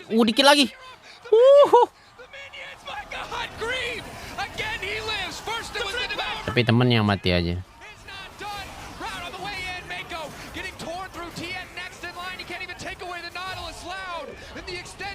Nah, mati juga dia coy. Wow, goks bro. The resets, he can smell them, but he can't find the angle. He can't approach. It was a bloodbath in that bottom side. Tinone's falls, as does Mako and Cream, but are we still going to upside? I wasn't sure how aggressive they wanted to go here, but still, control given over towards Loud. and Dragon going to be up now in 40 seconds. You're going to be able to get the reset and come back out onto the map. Rift Herald is up and available, which is why we're seeing Redbird try and get some vision on this top side. I'm curious, are Loud just going to give up Dragon for that Rift Herald? Look for the gold, look for towers? Rob, I don't know what we just saw, but I need more. I need more of this, like a whale needs capsule skins, baby. But this is the thing, right? That's... We talked about how Loud like to try and play on the map states. Well, the wave was pushed in, or at least controlled by Root and Mid, so they send Redbird to the bot lane. The minions saving Cream here is clutch. And then you get the proc on the Seraph's Embrace for Tin Owns as well, so he's able to continue to play aggressive enough to get the flick back, which kills Jackie Love. Then it's Redbird for Mako and Trade supports, and then Tin Owns thinks he can make the play, tries to go further along the wall because he sees the soldier, and just barely Cream steps forward to be able to get the auto attack that he needs to finish him off. Dikit lagi tuh. To get one back as well. Shutdown for the Bahas looks good. I like that fist bump. This is a Nggak pernah stream lo, kok apa kagak main? Manglas. This is what I wanted though. Like it's Nggak main juga. But you can tell that there's thought behind Jarang. we're trying to play into these different positions, and it is just both teams trying to match and, I mean, fight it out, which is exactly what you want. Of course, the lane economy snapshot, remember that it's not swapped up for the Tom Kench farming, but overall, still a very contentious game. Very small difference in terms of the overall goal, but it's TES who've been winning the day in objectives. 2 dragons and 6 scrubs. Means they have more opportunities to force fights on their terms, and certainly can push harder. Berantemin bang. Herald is up and Loud moving at least into mid lane for now. TP committed top side. One to protect mid lane tower, one to try and Kill satu, sep. Nggak ada ulti kah? Nggak mau montek dia cuy, padahal dia ada ulti cuy.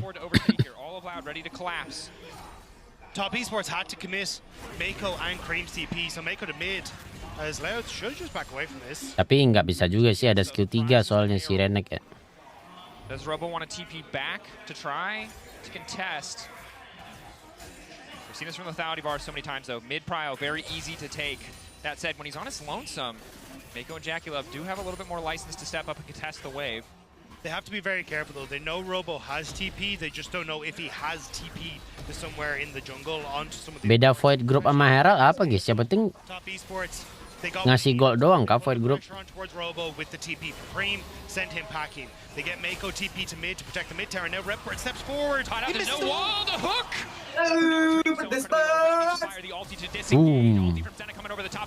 Ya nggak bisa mana-mana tuh anjir.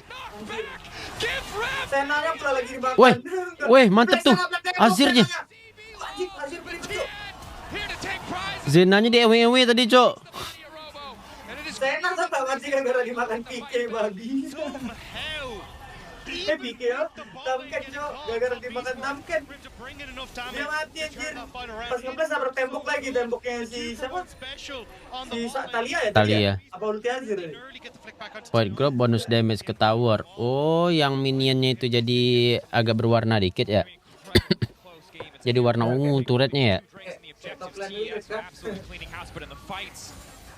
It's a knife's edge for either side. And look, Redbird gets the aftershock off the auto attack. I believe onto Mako there, stops the missile dive and manages to survive for a bit. This is great because it sets them off, but you can see his Cream starts to move forward. He's actually getting a ton of damage. Nah, di WW nih knock up. Separating them. Even gets the flick back as well thanks to that Azir. Ganggu banget sih si Azir. You're just caught for Loud. They can't really get away. And they're able to follow on through with some good damage coming through from the top esports mid laner.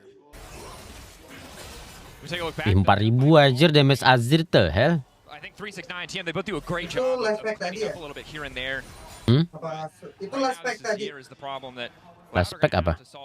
Last pack tadi, war tadi apa? Iya di tim fight barusan kayaknya. Has been good, but in those late game team fights, Azir is king. Wih, Baron nih. It is going to start to get a little tough for top. Okay, yeah. I think this is where berapa amat MSI itu? Sampai berapa amat MSI? BO3. Ini terakhir ini. Dia cuma 2 doang sehari. Jam 3 tadi sama sekarang. Good patience. Nice chunk out, but I don't really think there's anything else for Loud to get off of it. It's a massive swing and a miss for Loud. Although it looks almost good, you lose top tower. You now have no Talia wall, no Varus ult, no Nautilus ult, 4 Dragon that's about to spawn in 45 seconds, and you've lost full control on top, which means Cream gets the move and shift into mid lane. Now you don't have the numbers advantage you need, and top esports, they're going to look for more. And hooking onto Mako again, maybe not the ideal target this time. Redbird not tanky enough to survive. Croc now running, tower set up, knock up from Mako onto the Wukong and the clone. Hook in, 369, just gonna keep going. Stones off on the side. He still had Ghost, he still had all. He didn't need to use it. Dominating in mid lane. And it was just off that overforce from Loud in the mid lane. And Loud are just too late to the play. Ya ini dia build damage nih. Full damage nih. And there's no way for Itu pakai Kraken Slayer tuh hitamnya. Gak ada fighter-fighternya sih itu kayaknya. Flash over the wall, flick back onto Jackie Love, good, but Cream! Tino's and Robo still standing. Redbird in the midst of the entire lineup. Mako going in, Tino's is the one that matters, though he does damage. TES tempering their aggression, backing away. They give up the shutdown. Gak ngeliat gue tadi. Kemana dia nge-flash? Dari balik tembok baros. Oh, yang di belakang itu tadi, pit tadi ya? Iya, kayak mau nge-steal tapi gimana nge-steal ya? Get that pushed in. Someone has to respond on Loud on that bot side. And with Mako TPing into mid lane as well, you've now got 2 waves of pressure for top esports. Gragas nggak pernah di-pick di LPC ya? Iya, jarang cuy. And this is, I gotta say, this is delivering exactly what I wanted. I can't speak for the Loud fans, but this hits, Rob. This is an exciting game. That said, TES are getting further and further ahead. And 2 Drakes and 6 Scrubs. You know, when the gold was even, when the kills were even, wasn't going to feel too bad. But now as that gold lead starts to get bigger and bigger, those objectives you didn't take early game are going to start to count more and more against you. But this is why it's been great to see the adaptation from top esports since we last saw them in the international stage in 2022. This is a team that still has some of those same players, but they look very, very different in how consistent they are, how tempered they are as they start to aggress onto the map. Loud have been taking shortcuts and trying to take risks that would catch out teams that aren't as tempered as them, where they end up getting caught on midway, where they end up getting caught in the enemy jungle. But top esports, they are slow and methodical. This is a new version of, especially players like Jackie Love, where they want to try and make sure that they're able to not give away the play off of their wave states. Like, look at this one. Top pushing on the top side with Cream. Now that unlocks Cream to try and play into mid, they pushed in bot, they're starting to group on mid, and they're just looking to choke Loud out of the game. This is the bread and butter that top esports brought from the LP. Playing through mid with the flash over the hook, the aggressive play from Redbird. Buffer from Tiendo to go unstoppable. Oh, dimakan. Ya, mau apa lu katanya? Wajing perih banget, Cok. Langsung habis darah gue. Oke, ya mati.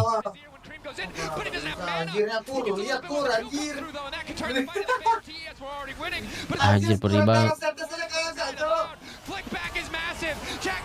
Ops, anjir.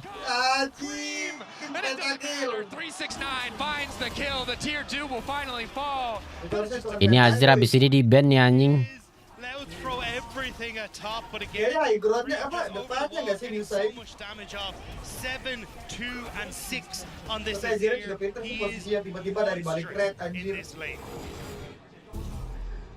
Now it's starting to feel insurmountable. I like the aggressive look from Redbird. It starts off okay, but they can't take so many resources to finish up Tien. And look at, I mean, you just see the gold in the individual rolls. But again, it's Loud trying to engage, but the push is already there on the top side. Cream gets a Tuh dicicil-cicilin reneknya anjing. Sampai sisa segitu darah, Cok. Well, we look at the rest of it. Good ultimates coming through from 369, separates Root. So Root has to flash off the wall, but then when 369 continues over, Root has no... Oh, Azirnya juga nggak ada mana. Tiba-tiba dapat mana tuh? Especially since Robo got taken out of the fight early thanks to the damage from Cream and elsewhere. And then Jackie Love, it's a great flick back from Tin Owns. It does cause Jackie Love to fall, but it means Loud commit to the rest of the play then. And top esports are more than happy. Dia dapat oh iya, kebetulan naik level tadi kali ya. Iya, level 13. That was all 369 and Cream. Just tag teaming the entire Loud lineup. Croc now moving in, but getting shredded. Run Kur. Oh, itu Run. that's a reset for Tien. Now he gets to be the Wukong. Anjirnya masih aman nih, Gur. A little bit Dimakan, extra healing. Gur. Dominus is going to do good work. Susah, so high drone-nya anjir kayak nyusahin bukan anjirnya. He's going to turn it Renekton. Anjirnya emang cuma nge-free aja, dia ada Kasante, ada TES again. Tamken. They're simply too Mau far di ahead. It was ulti close Nautilus juga ada early Tamken, on. iya They're juga still sih. able to get their licks in. They're still able to get kills Nautilus back. nggak bisa ulti ya. TES can just go for the throat here. They just take the inhibitor here if they want to. Cream is escorting the wave in on top side, so it's kind of 369 by himself. Skill 2 kan yang makan kan Tamken kan? But you can see the rest of Nggak tahu gue skill berapa. to help their boy. Skill 2, As skill Cream 3-nya takes the top skill. side. Skill They're winning satunya across the Liga. board, and Loud are desperately trying to find some way into this game. Ya Rexa ya, nggak meta ya di PC ya. Wukong team fight is like the arguable scaling component in their favor, but with the Udah bukan metanya assassin lagi. so difficult. And you look at the opposite side, it's a Senna with 112 souls. Rexa kan An Azir with 3.5 items in the luxury Bukan items assassin. of the Seeker's Arm Guard to go gold Fighter in the midst of build the fight. Hidra. And on top of all of that, there is a Tom Kench who will say no to any attempt you have to pick off a single target. It feels insurmountable. Robo and Croc have to get access to Cream, immediately set up for some sort of piercing arrow from Root to finish off Cream before not only Mako, but Jackie Love's ult comes through, a heal from Jackie Love comes through, something, because this Azir is monstrous alongside Tien. 7-4 and 7 on the Diego. He alone, once he starts to get resets in these fights, especially if it's Redbird, just sets himself up to be the carry after Cream goes down. And hopefully in the last fight, Loud. Wah, keculik. Ups, dia masih bisa lewat anjir. Minefield connects. Flick back does not. Redbird though hooking in. Wah, anjing, turret ternyata masih ada. Enggak, turret Azir itu ya. Straight into Robo. Can go for the all-out if he wants to, but instead is just going to back away here. Tanking tower shots left and right, but he's too damn tanky. Cancels the all-out to ensure he doesn't take any further damage, and TES just keeping the siege going. Redbird just mistimed the hook, was hoping the wall would go down and maybe could get onto Cream, but now with these minions available, with 6 Void Grubs, that tower does not last very long. And it's on towards bot and hit. Back on Cream! Wah, meninggu ini. Ya. Flawlessly, they take Cream out. They buy themselves a bit more space. TES immediately back away. They know who's carrying. The fact that they got Cream means that they can hold on to that mid lane inhibitor, because that was nearly about to be 2 inhibitors down, and a very short waltz in towards the top side for top to make sure they could get the final inhibitor turret. But Dragon is up. They're on a ward. Ooh, I don't know where they are. Excellent ward. Spots out the ambush. Loud need to be careful about approaching here. Tinone's the target that they have to protect. Jackie Love gonna hit the root, but only under Redbird. Redbird flash forward. He's gonna hit 369, but crucially he's gonna hit Jackie Love as well. 369 devoured by Mako. Route is here, ready to follow up. Tetap mati. 369. Loud ready to turn the fight. 369 backing away. Shut down. Crucial. Root happy to pick up the gold, and the Drake denying the soul for the side of TES. It's not a lot. It doesn't shift the gold lead massively, but it's another little thing in the favor of Loud, keeping their hopes and dreams alive a little bit longer in this game. It buys them the time that they desperately need. No objective on the map apart from Baron makes it a little bit easier for them to just keep vision on that top side. Make sure top esports aren't doing anything sneaky, and they can start to keep these mid and bot waves off of their structures. Top though can very much start to play off of that mid inhibitor if they want to, or are they just going to start up this Baron, see if they can get Loud out of their base? Loud TPing in. Now forced to back away. Nafsu gitu anjir. Cream stepping very far forward. I think Loud could have punished there, but they just didn't have the necessary information. It would have been hard. Tinone still had to TP in, and he doesn't have any great TP wards available to him. So I think I respect the restraint from Loud there, not trying to go too far forward. Cream, though, definitely low, which is a big win. Okay, they at least spot the pit. Double red ward, a little bit odd. Unfortunate there.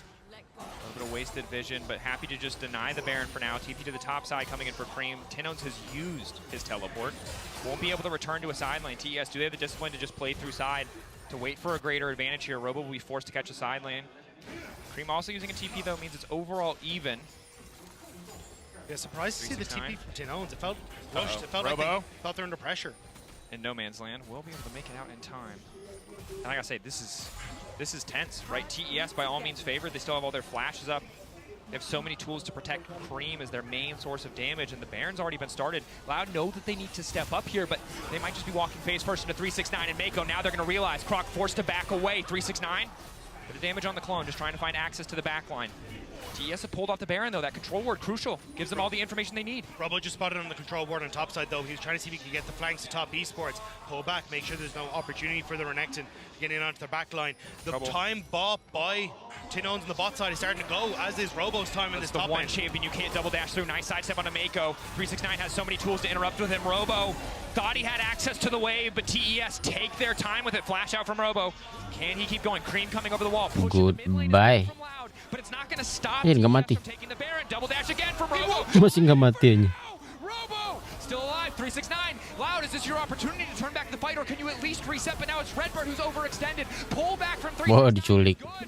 Brings the knock up over the wall, but now it's Cream in trouble. Push back, Mako ult immediately to deny the follow-up damage. And TES are stone cold. They don't waste a single cooldown. They don't overcommit. They got minions pushing into the bottom wave, ready to break the base. TES continue the march forward. Turn back to the Baron, knowing it's the safer prize. But my God, the discipline from this team is outstanding, Rob. They will get the Baron, but that was so rough for Loud. Robo survived for so long that I think even Loud were surprised. They had the plan of just going, we're going to run down mid, buy as much time as possible, we're going to try and take the tier 2, but then they're like, wait, this Renekton's still alive? You're actually going to be able to group with us? Okay, maybe we can do something, but I think that was a mistake. I think they should have just committed to Robo goes down, we try and get something elsewhere, but now top esports coming back out of the map. Immediate TP from Mako in the mid to keep the pressure up.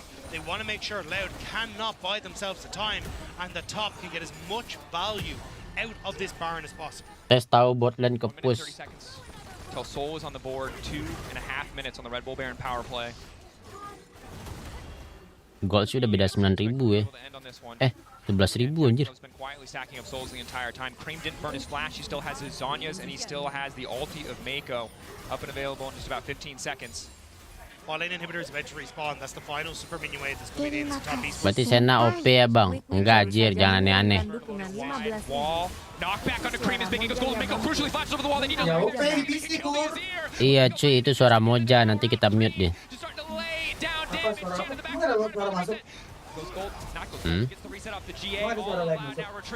Suara lu. The body taken for TN finds the Wukong, and this is going to be the end of game 1. TES. Menang TES cuy, kuat ke TES ini cuy. LPL. LPL ini di mana ya? LPL ini Cina bukan sih? Still doing a lot of work, but TES just hit the nexus. No one can contest Cream. Game 1, TES coming out on Enggak tahu. Tapi di PUBG-nya TES tuh top ini. But Loud, they tried their damnedest. That was LPL itu Liga Cina. Oh, pantes kuat cuy. really making sure that top esports were under pressure consistently. Loud yang yang apa Loud menangis. They were throwing a lot of moves at top esports, but they didn't flinch. And top esports played disciplined in the fights and come out on top. I muted myself in those final moments. I've now unmuted myself. Excuse me. Honestly, Tinones, bro. These flickbacks, the confidence in these plays. Yes, he fumbled one on the bottom side, but it was so good. This is a man who's been playing since 2013. He kaboomed our region before either of us were casting it, Rob, and now he's back doing this kind of performance against the LPL. That's what you love to see. Guys, beast. This was such a sick game. Lord Brazil. The CB LOL. I'm very happy with how we played. Loud. That was Lampung pinggir laut. consistently getting the mid pressure for Tinones to then lean in towards bot side, to put pressure onto Lampung to get a ton of these summoner spells out. You could see Pembegal. deliberate game plan, and it was just 1 or 2 points where they tried to make a gamble. Pembegal laut, benar, karena banyak laut yang kepotong sama Lampung. But top esports were just prepared, taking 1 step back, making sure they were out of position. Pembegal orang-orang yang mudik. But this was a close game. This was sick. Absolutely was. We've heard enough from us about it. Let's head on over to the analyst desk. Gak bisa diubah lagi. Welcome back to the desk. Laura's not feeling too well, so we'll wish her well. Yeah, so we love Laura. It's us. We love Laura. It's just us. We've taken over. So massive LPL bias on this desk now. Yes. Unfortunately. TES had a little bit of a happy game. I feel like people are like, Emily, you said this team was smart. Yep. And they're reconsidering all of my opinions. Yeah, I think you're a liar. So explain the game to me. Talk about it a little bit. So in TTS's defense, I will say they got all early objectives, right? So like while again it was a very, very back and forth, you see when the game like absolutely blows wide open here. Parus juga gede deh miss-nya. And then I'd direct everyone's attention to objective control, right? Like the early game objective control from TES was very good. Any opening that Loud gave them, they were able to get, and even with Kasian Robo baru game 1 udah ketemu 1 dari 3 top laner LPL terkuat. Anjir. Why people are like, this is the smartest team in CBLOL, right? They kept it very close. And also, to your point, Tinones. Yeah. Man, his Talia flicks are great. It's kind of nice. It's kind of nice. To the point about the objectives you made. 1 Rift Herald, of course, all the Rift Heralds went towards top esports. 6 scrubs for top esports overall. A great amount of control for them. Actually, really didn't like the draft from Loud in particular. I think the moment you see Senna, you recognize Senna Tom Kench is going to be thing. You're going to Leah and Nautilus. It's just going to be a really difficult fight, especially once the Azir comes through. And Jackie Love on Senna, right? Going into this Tuh, katanya draft pick yang kanan kurang bagus cuy katanya. Harusnya kalau udah ngelihat Senna tuh lu harus sudah bersiap-siap katanya. On it going into this series, and then as we see this fight that Loud actually started, and it looks really good for them, and then we get a little bit too over-aggressive. Yeah, this is hilarious because Cream was just playing the line on that one. Yang menang merayakan, yang kalah menyalahkan wasit. And Loud was just making it really, really Gitu nggak sih, Jak? Tapi lu tuh nggak tahu. They're like, you know what, we're going to chase them down. Cream plays Apa? this one out exceptionally. Masuk gua wasit di ini, di Mobile Legend. Because we're singing Cream's Ingat nggak sih lu yang waktu tuh kalah terus nyalahin karena nggak ke pause padahal udah ngangkat tangan tapi nggak ke pause. The entire game, Yeah. Cream was an absolute star. Bukannya ini ya? He Apa was di atas such happy a massive damage dealer. Obviously, Azir Bukan is gitu ya? M1. MSI apa M berapa? once you get outside of the assassin pool, you know, that he enjoys. So I think shout out to Kareem, his international debut. Lagi nggak bisa pos manual lagi ya? Yeah, it was a great one. There were a lot of fights that Loud was taking the lead in. Yeah. It was getting really dicey in that fight up into the top side of the map, thanks to the reliable Cisco network. Kazante 369 comes. Oh, Jackie Love itu dia jago banget Senna ya. So, talk me through this fight that happened at the top side of the map. Bandot itu dia cuy. I'm a 369 enjoyer, and again, to your point, a lot of the Pengendali Senna di Warrior hanya bandot cuy, yang lain nggak usah ngikut cuy. comes in, is able to come back in, especially Tinones right here, right? Gets a flick on Tomeko, and then here comes 369, and I did tell people, obviously Cream has a stellar performance in here too. The 369 comes in, is able to clean up this fight, and I did talk about 369's team fight targeting, right? And when he decides to come in, when he can Jackie Love signaturnya driven Keisakur. it did get to the point where Kemarin ada driven aja. I thought 369 and Cream were the two standouts, so they're looking around, they're like, guys, please. Kenapa Loud ini nama timnya jadi LLL ya? Apaan anjir? LLL. This should not be this hard. Nama timnya Loud, kenapa jadi LLL? The IG games, every time they had a much tougher. I remember IG going up against like VG Gaming. It was like, guys, this should not be this hard of a game. But yes, they do end up cleaning it up.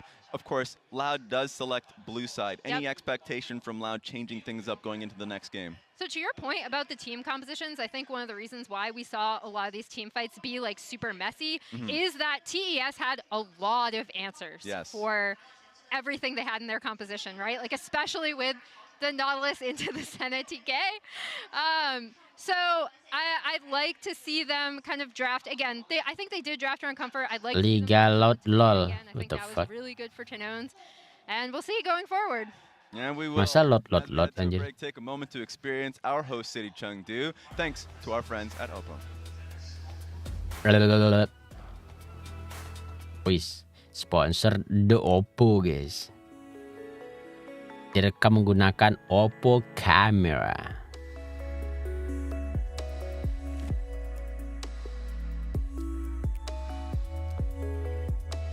Gue pengen ada tempat kayak gini cuy, di mana ya yang banyak pohonnya, udara segar, tidak banyak polusi, tidak banyak pabrik. Gue tuh di Facebook pernah nanyain ke orang-orang daerah yang bagus buat tinggal. Kata itu di Solo, di Purwokerto, di mana lagi gitu yang banyak orang ngasih tahu. Kalau di Bandung katanya udah agak kurang, kecuali Bandung pinggiran kalau nggak salah dia bilang nih. Nanti kalau gue udah ada duit tinggal cek komen, nah pindah ke situ cuy.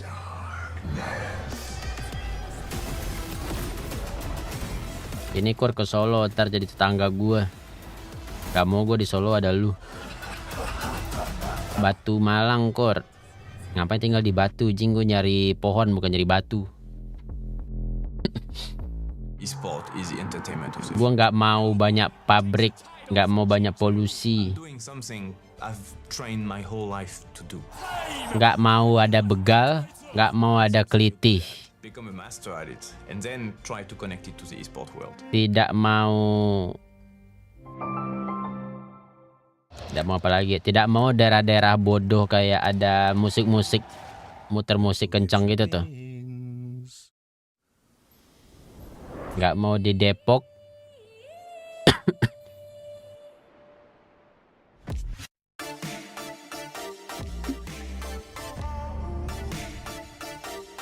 Nggak mau di daerah Islam kayak Aceh. Di Papua nanti gue meninggal anjing. Halo, Kurohiko.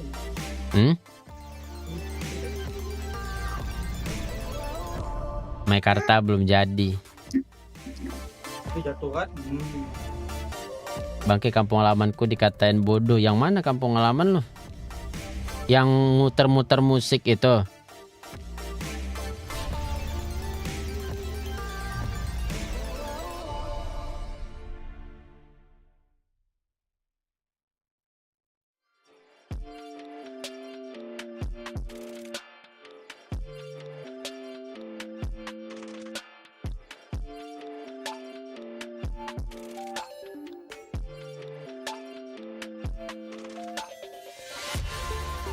Semarang Kur bisa goreng telur, skip.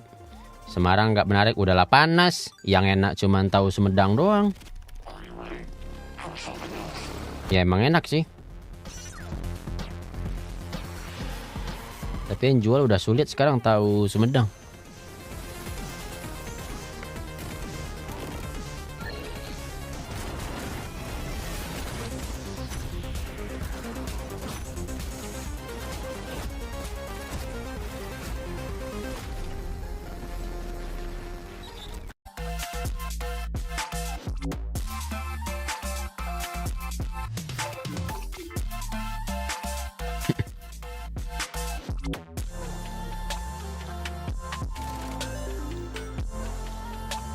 Tadi kita bahas Semarang ya, bukan tahu Sumedang ya. Lupa. Gue kira lagi bahas Sumedang aja.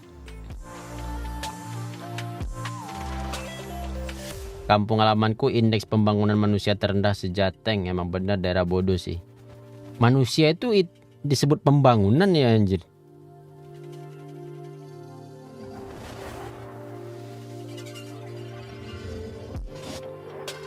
Pokoknya ada 2 daerah yang jadi red flag gue guys.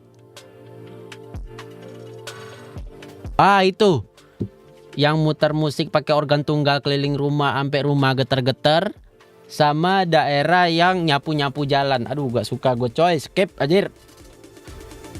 Gue pengen tinggal di daerah yang kalau disebut orang tuh gue bangga, bukan malu anjir.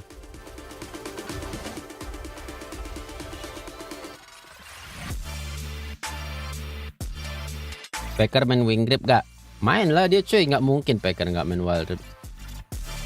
Pekanbaru gimana bang? Pekanbaru lumayan menarik, tapi wisata di Pekanbaru tuh tidak ada. Non. Tapi dibanding ke Medan kayaknya gue lebih milih Pekanbaru sih.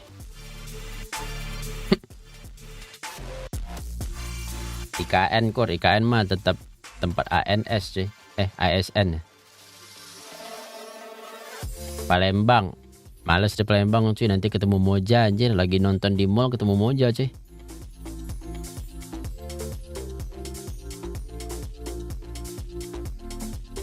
Di Madura. Ale, tak mau aing di Madura taye.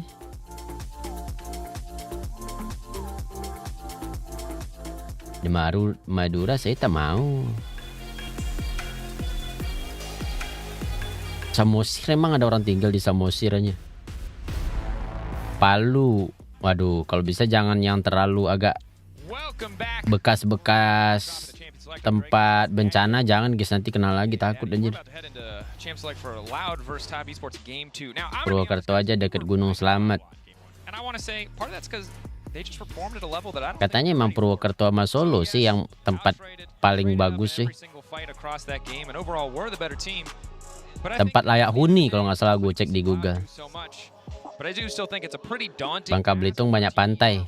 Ya iyalah anjir, orang udahlah kecil dikeliling pulau kecil, gimana nggak banyak pantai.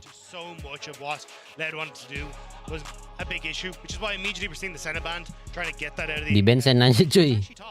Tapi dia yang ngeban senanya ya. Jack selalu di ban kah? Thailand core. Skip aja. Padang enak. Malas. Menurut gue daerah terbaik Jawa Tengah, Salatiga bang. Ada yang salah 4 ya? Berawukur pantainya cantik. Kaltim. Kaltim sih Kalimantan kayak gue skip sih. We know Jack, you love to be that 2v2 bot lane you talked about, and Senadon gets not really that spicy. Salatiga ini pembangunannya terbaik sejateng, kotanya adem, anyem tentram. Oh menarik juga tuh Salatiga. Beli skin arcade baru? Enggak kayaknya gue. Azir lagi diambil. Kalau ada Kalista biasanya siapa supportnya guys? Cream at every stage of the game, I think, just played really, really well. Obviously, there are a lot of standout moments across the board for TES, but just making sure that he has that power pick does make sense. Seriusan Asol? Woi, let's go. Curious to see how he does on it. Obviously, a champion that in general we consider to be very strong into the Azir. Bali. Gak skip nanti Bali. Skip, gue nggak mau ketemu bule. Bukan nggak mau sih. Fantastic champion. Very frequently banned in the second phase. Yeah, very good into the Nautilus. Also for the composition allowed to bring in that. Oh, Salatiga itu keren ya. Salatiga. Belum tahu Banjarmasin lo, Kor. Banjarmasin di mana? Kalimantan. And now we're looking at a lot of jungle bans going to start coming through. Just to ensure the fact that gue kayak Kalimantan skip sih. Gue masih pengen ongkir murah cuy. Gue ke sate di bench cuy. Wah Marenata ya.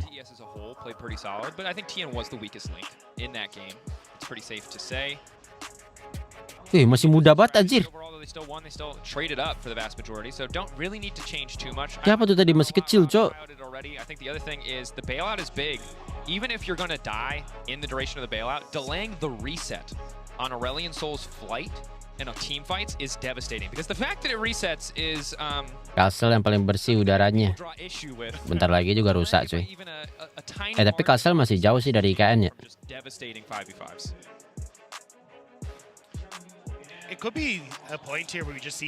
Siapa yang mau di ban sama dia nih ya? Renek. Woi, gila ada Shinzo anjir. Dia belum membil siapa ya? Jungle sama Baron ya? Siapa jungle ya? Talia, udah. Viego? Ataukah ini yang kayak Batman itu cuy? Woi, Poppy. Let's go bang.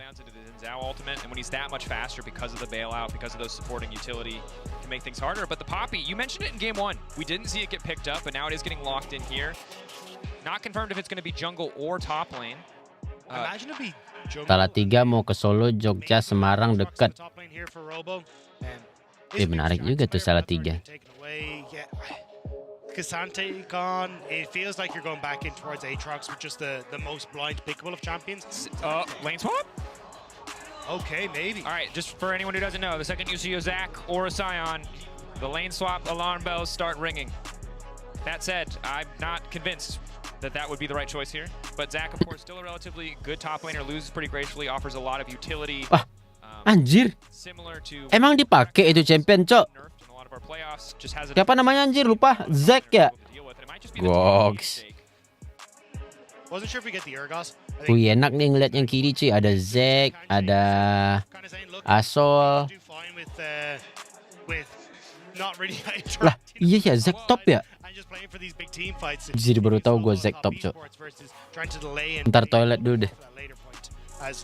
And by picking another tank that also does pretty well in tower dives, you've also covered a potential swap option, right? I will say though, the Poppy does do a lot to disrupt Ornn when you're going for these. Like a lot of how Ornn plays around tower dives is E headbutts into the tower, knocks up everyone close to the tower, and then looks for a lot of the resets through that with his W and the follow-up CC. But the Poppy going to make that a little bit more difficult, also being able to disrupt the ultimate. So not going to be the easiest if it's a lane swap, but I do think from looking at this, we're probably going to have standard lanes. And again, it's a hope. We're fans of standard lanes here. Let's see if Loud can kind of keep up the pace that they found in the previous game. Obviously, it's the first game on stage for both of these lineups. So wouldn't be surprised if we see an uptick in performance and certainly in aggressiveness. Very often, first game on a stage, especially in an international tournament, teams are a bit more conservative. Play a bit further back. Last game, maybe not an indication of that, as we were well over a kill. More than like 1.5 kills per minute by the end of that game. So if that was the less aggressive version, I'm very excited for game 2. Yeah, this is a scary bot lane. Like Jackie Love and Mako have got a ton of 2v2 kills, even getting like 2v2 kills against Elkin on in finals. Like these are the aggressive guys, and you've just given them Kalista Renata, which is arguably one of the most aggressive 2v2s. It's scary based on nameplates, and it's double scary when you look at what you gave them in Champ Select, right? This is truly going to be a tall mountain for the side of Live to climb to bring us to a game 3. It's not impossible. See what the setup looks like. For now, AD carries pathing to the bottom lane. 30 seconds until minions spawn. And you might not be able to hear it at home, but in the crowd here in Chengdu, there's a battle back and forth between Miko and the Vamos. Jaws are winning. They do have a bit of a man advantage, however, I would say. Oh, Miko. Jadi muka dicoret, cok.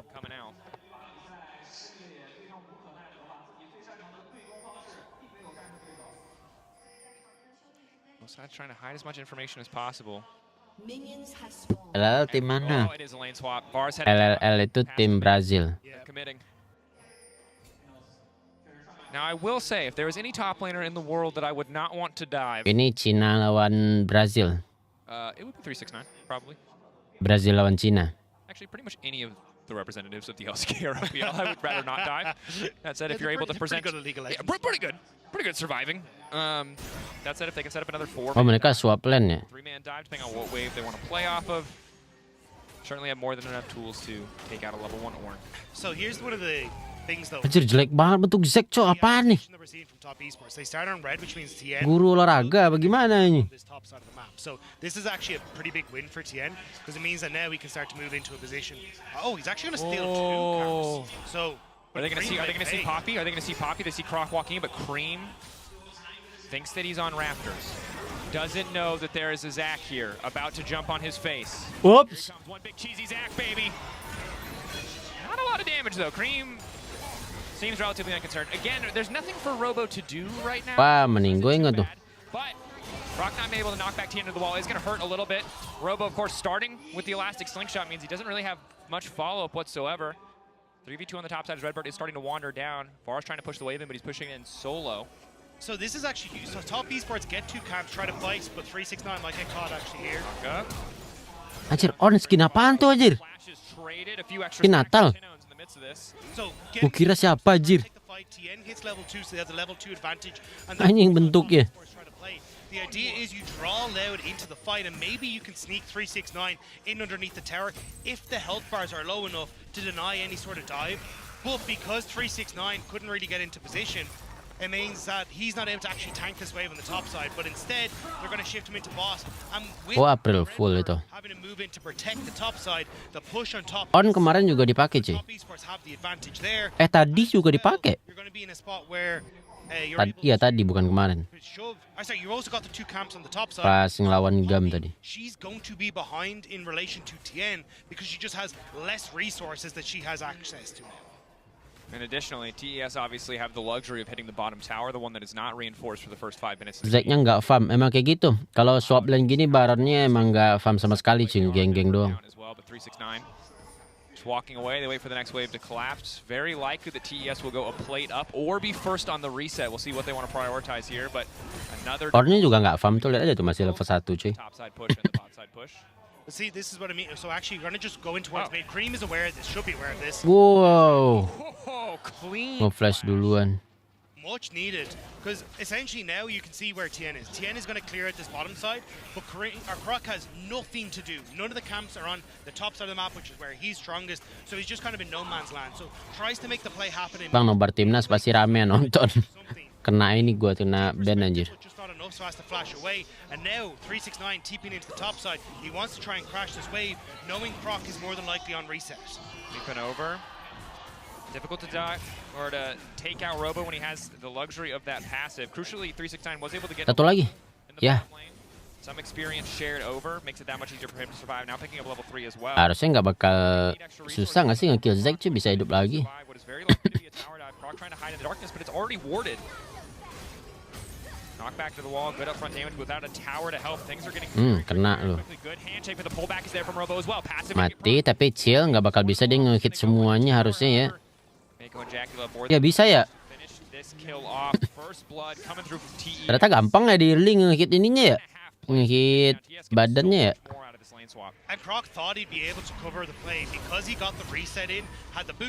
Ganggu nggak sih bang? Recallnya bang? That I can try and cover if Tien comes down, because Tien hadn't gone for the reset, but with the camps that they'd managed to pick up early, Tien has the level advantage, so essentially 300 gold worth of Kalista kok sering di-pick di PC, emang sering. Especially with Croc having used everything initially as Tien went for that engage, so nice stuff by top Esports, just playing off these tiny little advantages that they managed. Itu kok dibiarin turret record, ya emang mereka tukeran aja. Reinforcement has fallen down on the top side. If Boris tries to mismatch, he hasn't opted to do so, but it's also emang lagi rame itu swap lane kayak gitu di Tourney. They're going to be able to walk top, play for that objective. Jadi mereka sering ngelepas turret, terus Baronnya gabut. A little bit behind, is probably going to lose 1 or 2 creeps. Actually, probably just the 1, given that the cannon is here. So overall, TES way more composed in this early lane swap. But that's the thing. Look how many creeps are here for 369, and he's essentially even on experience. Kayaknya abis ini lane swap ini bakal di nerf deh. Abis itu bakal dibikin sistem di mana gold yang didapat di ADC lane digedein, sedangkan di XP di Baron XP-nya dinaikin, goldnya normal. Rock now trying to back away as Tien knows he's favored in the 1v1, and bot lane not really going to be able to show up for this play. Mako though blinking health bar. Cream ready to rotate through. Eyes on Jack. Dapat tuh. Nice. So far 1 for 1, but here comes the oh, nice juga nih. Tino's coming in clutch as the double comes in for Root. Cream not getting chunked out here, wants to push back, gets 1 clean flashback from Root. Bloody skirmish. Wah, mati lu Asol. Just continuing to stack. Kill 3 Asol, masih ada cooldown. Ah, itu dia. Tino's does get a couple extra stacks, but at the cost of his flash. So the reason Loud are kayak ML dong. Iya, itu kan salah satu cara nge-nerfnya cuy, supaya orang gak swap lane kayak gitu. They ended up sacking that bot wave, the massive one that 369 picked up, and is now abusing against Robo. But it meant that they were a level down. Brute knows that, goes aggressive in the 2v2, especially as they miss the handshake on the top, which means that now Mako very low. Loud know they have the level advantage on Root, so they go aggressive onto Jackilo as he's the main source of damage. They finish him off, and then Loud are able to follow up, but this works out initially great for Loud, but I think here you should have just called it quits. You'd already gotten what you needed for, and Cream managing to pick off Redbird, who just didn't have that flash available at the time, so ends up falling down as Cream goes in, and here Tin Owens has to flash as well, because again, we're talking about the bailout, backup and available. Siapa tuh udah bikin anti-heal? Oh, ignite deh. 53 sacks for Tin Owens at this point in the game. Oh, anjing 3 orang, cok. Ulti now coming in, they're going to get the flash as well. Redbird doesn't really have the chance to... Oh, nice banget, cok. Exactly where he's needed, no kill's going to come through, Tien going down. Ada ulti Varus ya. Big bailout for Tien. Halo Gozi, welcome to Kurohiko. Terima kasih telah memperpanjang membership Goz. Started as such a great pick opportunity for TES, was immediately turned by Croc on the top side. You have the level 6 for Root, used, able to get what they wanted. 369 trading against Robo, but This is kind of where the trade-off has happened. 369 got the lead that he wanted after picking up that big wave. As the Ini harus berapa banyak di kill sih biar dapat buff anjir. Spectre's cow. Yeah, you're good. Picked up for himself, so he's a bit more abusive in this matchup on the bot side. Void group nih. Top esports, they are quite far behind now in the 2v2. Jackie Love has just hit the level 6, but it's 3 kills for Root and nearly 1,000. Aduh, awas bang. Oh, nice. Nice early bit of flight there, and when becomes Lain and going wide means he does walk away. So top esports going to try and leverage this now. I thought into Void Grubs with the way they're positioned. Keren aja recall soalnya. Swap again from Loud. They want to try and look at the Dragon. Kill 3. Tino's already used the flight a moment ago. Doesn't have Kill 3, skill 1. to making this play happen. Forcing out the ult from Tien. Traded for the Poppy ult. It's a bit of a messy one because ideally it is great to get that ult out of Tien as Robo gets him to Jackie Love. Anjing langsung bersih minionnya, Cok. Clear the wave just to threaten in case Jackie Love and Mako go for the dive. It means exactly you can't go for the counter dive here. So Tien moves into bot side, wasn't going to go for the dive anyway, but at least Robo knows I cannot get dove now off of at least that wave. Trying to set up some defensive vision for himself as well, so then he's in a decent spot. You can see it in River, so that then he can't get any sort of counterplay. The quicker reset from Root and Redbird, though, means that they get to shove in bot. They can rotate towards Dragon. I think they needed Croc, though, to play with Tinones on mid-wave, because Cream getting a good amount of damage, but is it enough? Just the edge of the Q. Yeah. Cream has to dash to safety. Tinones. Oh, trying to space it out. Obviously, once you start using the Breath of Light, you slow down a bit. Tiap satu ya 1 stack maksimum 6 2 kali spawn. Oh, satu yang gede itu berarti 1 stack ya. At the moment though, Loud doing a decent job of from this position now, playing off of Root and Redbird's advantage. They find Mako. Only level 5. Croc ready to go over the wall. Has to Hex Flash though. It's gonna ditarik sama Kalistanya. Thought they had the angle. Do get the ulti out from Jackie Love though, crucially. Still, they would love to be able to turn this in towards a dragon or an objective at this stage, but Meteornya nggak terlalu sakit ya. Asol itu kan dia scaling cuy. they will be able to push in. Maybe this is the dragon angle, especially with Jackie Love's Nunggu di LED dia. Tien has just reset. He's coming back out of base with the Sundered Sky, so a big item advantage for top esports if they try to make a fight happen here. And Mako just ticking over to 6 as well is huge. So I think Loud kind of aware that they've run their course now when it comes towards the advantage on that bottom side. We just look to play for the lane states instead. And again, we're in a situation where TES are slowly but surely building a gold lead. 17 CS advantage. And remember that 369 actually sacrificed a decent amount of CS to roam top ahead of schedule. Kalistanya? Nice bit of ulti there, but there's the hostile takeover. Goodbye. A little bit of damage here, but has the ulti off cooldown just in time. Croc, he's got nowhere left to go. Ah, nggak bisa coy. Slowly gonna get shredded down. Double kill coming through for Jackie Love. And again, it's just what we were talking about. Mako has hit the level 6. Redbird didn't have the ult available.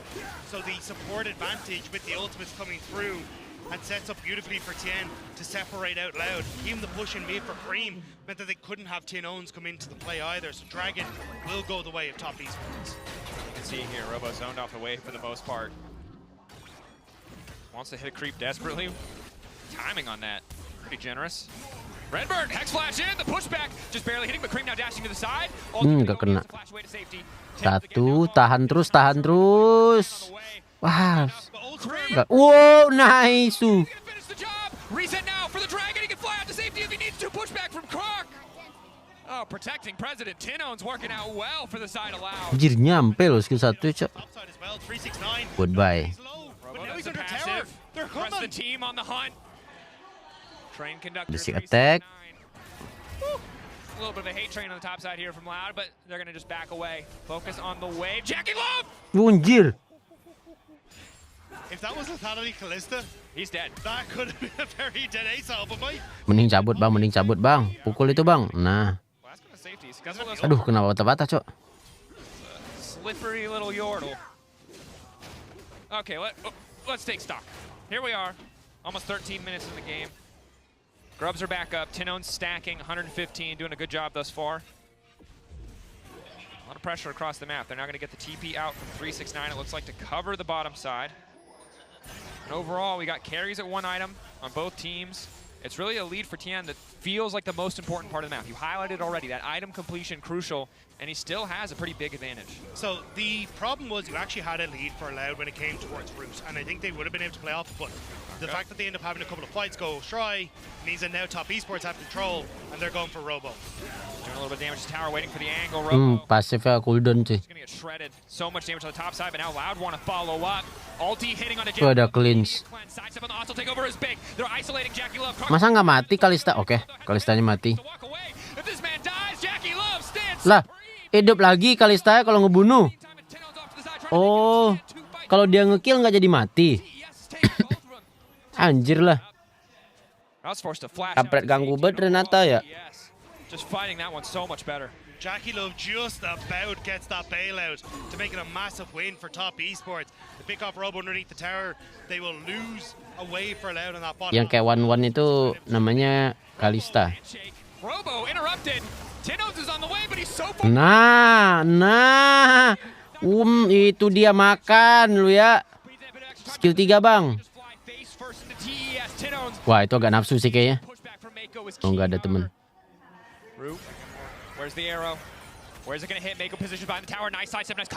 Aduh dikit lagi, let's go Brody. Des.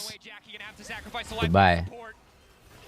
Loud gonna get at least one back, grabbing the bounty as well, getting the gold a little bit closer, but already the counter punch is coming in the mid lane from TES. They're taking the mid lane tower. Berapa stack asolnya ya? Move over towards the Rift Tower if they can off the back of this, but I think they need to reset. Tinone's very low on mana, Root very low on health. Top esports, they even start to push in towards that tier 2. They've already got a ton of vision established in this top side, so I think it's a rush to push out top wave and move over towards the Rift Tower for top esports. Continuing to keep the pressure up. Apakah kali ini bisa win? Kayaknya enggak deh. Alright, I think Loud had good control over the game. You can see that Root had managed to pick up an advantage, managed to pick up these kills, and a lot of it was top esports blundering on, trying to force the 2v2 lane. But after that, top esports find the fights. They get that quick reset, they manage to find the objectives that they want with Dragon, working off of Cream's pressure, and now it's coming down to plays like this where top esports are just outplaying in the moment. Yes, you get the knock up, but Jackie Love already had the ult off, knocks down Croc, they get the damage that they need to, but everyone dikit lagi cok. Keeps Jackie Love alive. And then again, Mako getting into the way to stop Redbird from following up. Even on the bottom side here, Tien as well with the ultimate, just playing to distract the two carries of Loud from being able to get into position. And you can see the passion here in Cheng. Nampak Kalista lebih pakai detour lol di WR, dia lagi sekarang nggak laku. Di LoL PC emang laku sih. They're so close, but it's the Devour from the Tahm Kench. In this case, it's the bailout from the Renata that just stops that play. Kayaknya emang 2-0 sih ini. TES. As you take a look at the MasterCard lane economy snapshot. All things in favor of TS. I think the one that surprised me the most. Tenayan Mastercard. Tenayan Mastercard. Yeah, it's also again coming back to the fact that you gave up that massive wave on bot that Jackie Love could have taken, but it went to 369. Just opened up for 369 to take very much a lead in this early stage. But now it's Root who's in trouble. Weh, anjir apaan tuh ulti on cok? Peluru anjir. Ya nggak kena. Nah datang Azir nih, let's go Azir. So your Montek. Flash still up for Tinones.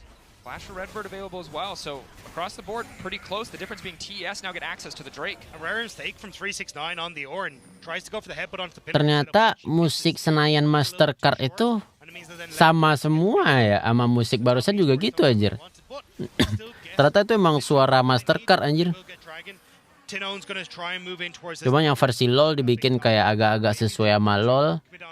Yang di kereta api ya musik aslinya mungkin. Nadanya. Top esports just finding these moments. Oh, Root, you don't know what's coming. Tien has the movement speed, but he misses the wind become lightning, and now Root gets to escape. I mean, sad Skarner, very fair there. Tes itu top esport. Root definitely, I think, learning the lesson there on stepping too far up on that mid wave. Kereta kur. Kereta tapi kepala kereta, ujung kereta dong. Oh, ini masinis. Kayak Natal aja. You guarantee the mid play as well, because even though Root is on the Varus, he's just, I think, a little bit too far behind Jackie Love, especially with Mako in check as well. Siapa itu yang megang retri? Shinzo sama Poppy. Poppy playtime. Actually caught out here. Ulti coming in for Robo. Push back there, but it's a little bit late. Ulti does not connect at all. Gawat, cabut. just use the TP to disengage the play. Redbird wants to keep it going, however, knock him onto Cream, but again, Kill 3. damage there. Highly questionable all, and the rest of TS is now barreling down. Perih anjir Asol. Gak perlibat sih, cuman ngeselin damage-nya ya. This is a turbo fed Zin's out. Wah, kayak mending cabut nggak sih, Bang? Immediately just gonna back away. Brute and Redbird end up threatening on towards Jackie Love as the rest of top esports were starting. Harus banget gitu ngambil jungle gitu resiko, Cok. Get there as quickly as they wanted to. The top esports, a bit disjointed. They get the TP from 369 is loud, but they have to be careful of not losing out on this entire bottom side when it comes towards vision and the push. Yeah, you see in the picture-in-picture, the ult actually goes wide, but they are just trying to put pressure on. Masih belum terlalu sakit Asolnya, baru 190 stack. TP to the top wave, and then right as that play fizzles, keep the pressure up there. Baron in 46 seconds. It's a Kalista and Azir. These champions obliterate that objective if left alone, especially with the Ginsu's pickup from Jackie Love. Brilliant Soul, I believe, already using the second empowered ultimate of the game, so likely will not have it for this fight, crucially for the side of TES. And it was a similar situation to the previous game. Again, Loud doing pretty well in some of these fights, but TES just continue to trade up, continue to find more and more favorable exchanges. Now the charge coming into the tier 2. 369 here. Loud doing what they can to clear the wave with the Bahas, but after that initial piercing arrow, they don't have a lot left to clear out. But this is what you expect from the LPL second seed, is not only are they able to kind of hand diff at times, it's also just how they play the map, making sure they're able to get a decent spot again. Now, they did end up backfiring a little bit with their initial swap into the 2v2 on the top end of the map, but apart from that, they've been playing well off of Cream's pressure in the mid lane, making sure that they're able to get a numbers advantage when they're looking at a lot of these skirmishes and reacting well to what Loud are doing. And that's kind of the big upset for Loud, is Ulti Asol ready nih. coming from a lot of the interviews we saw in the CB LOL, that they just haven't really been contested when it comes to their side lane control, haven't really been contested when it comes to their macro, and now going up against a team that is able to contest them on those moments. You see Loud doing a good job, but it's just the last little detail, the finer details that are just barely missing from Loud's. Damage apaan tuh? Earlier I said Brilliant Soul had burned. Ada damage area gitu dari Ornn. Now though, for what could be a Baron contest, but they don't really have good tools to take a Baron on this composition. Aurelion Soul's sustained damage is not bad. Lethality Varus pretty terrible at taking that objective, so I can't really imagine Loud are going to do much here on the top. Dari item ungu, apaan tuh itemnya? Bakar-bakar juga ya? It's a big wave being lost in the bot lane though. 369 already on it, Demolish taken as well, so going to get some nice work done on this bot tier 2. You have two members moving down to try and contest, but that does open up top esports with timing on towards the Baron and the push in mid. Cream just going to be the one that shows, but do they actually try to commit towards us? He spawns a soldier to bait Loud into thinking they're doing it, but luckily Loud had the vision on Tien, so they know that it's not actually happening. Rock walking in, Loud trying to leverage a man advantage here on the split TES. Jackie Love and Mako really respecting that choke point, not wanting to walk around. Hop. Slowed. Initial follow-up, knockback on Anjir, sakit banget, Cok. the stun. Croc now running. Ulti going wide from round is big. Tin owns. Asol, let's go ulti Asol. Mana ulti Asol, cuy? Oh, dia nunggu ulti ini dulu ya? Oh, nggak jadi. Alah, ditungguin sama Ornn. Nggak ada terbangin Ornn anjir. Mati, nge-flash. Kenapa nggak ulti aja Asolnya? Nungguin si ini banget kah? Siapa namanya? Shinzo banget kah?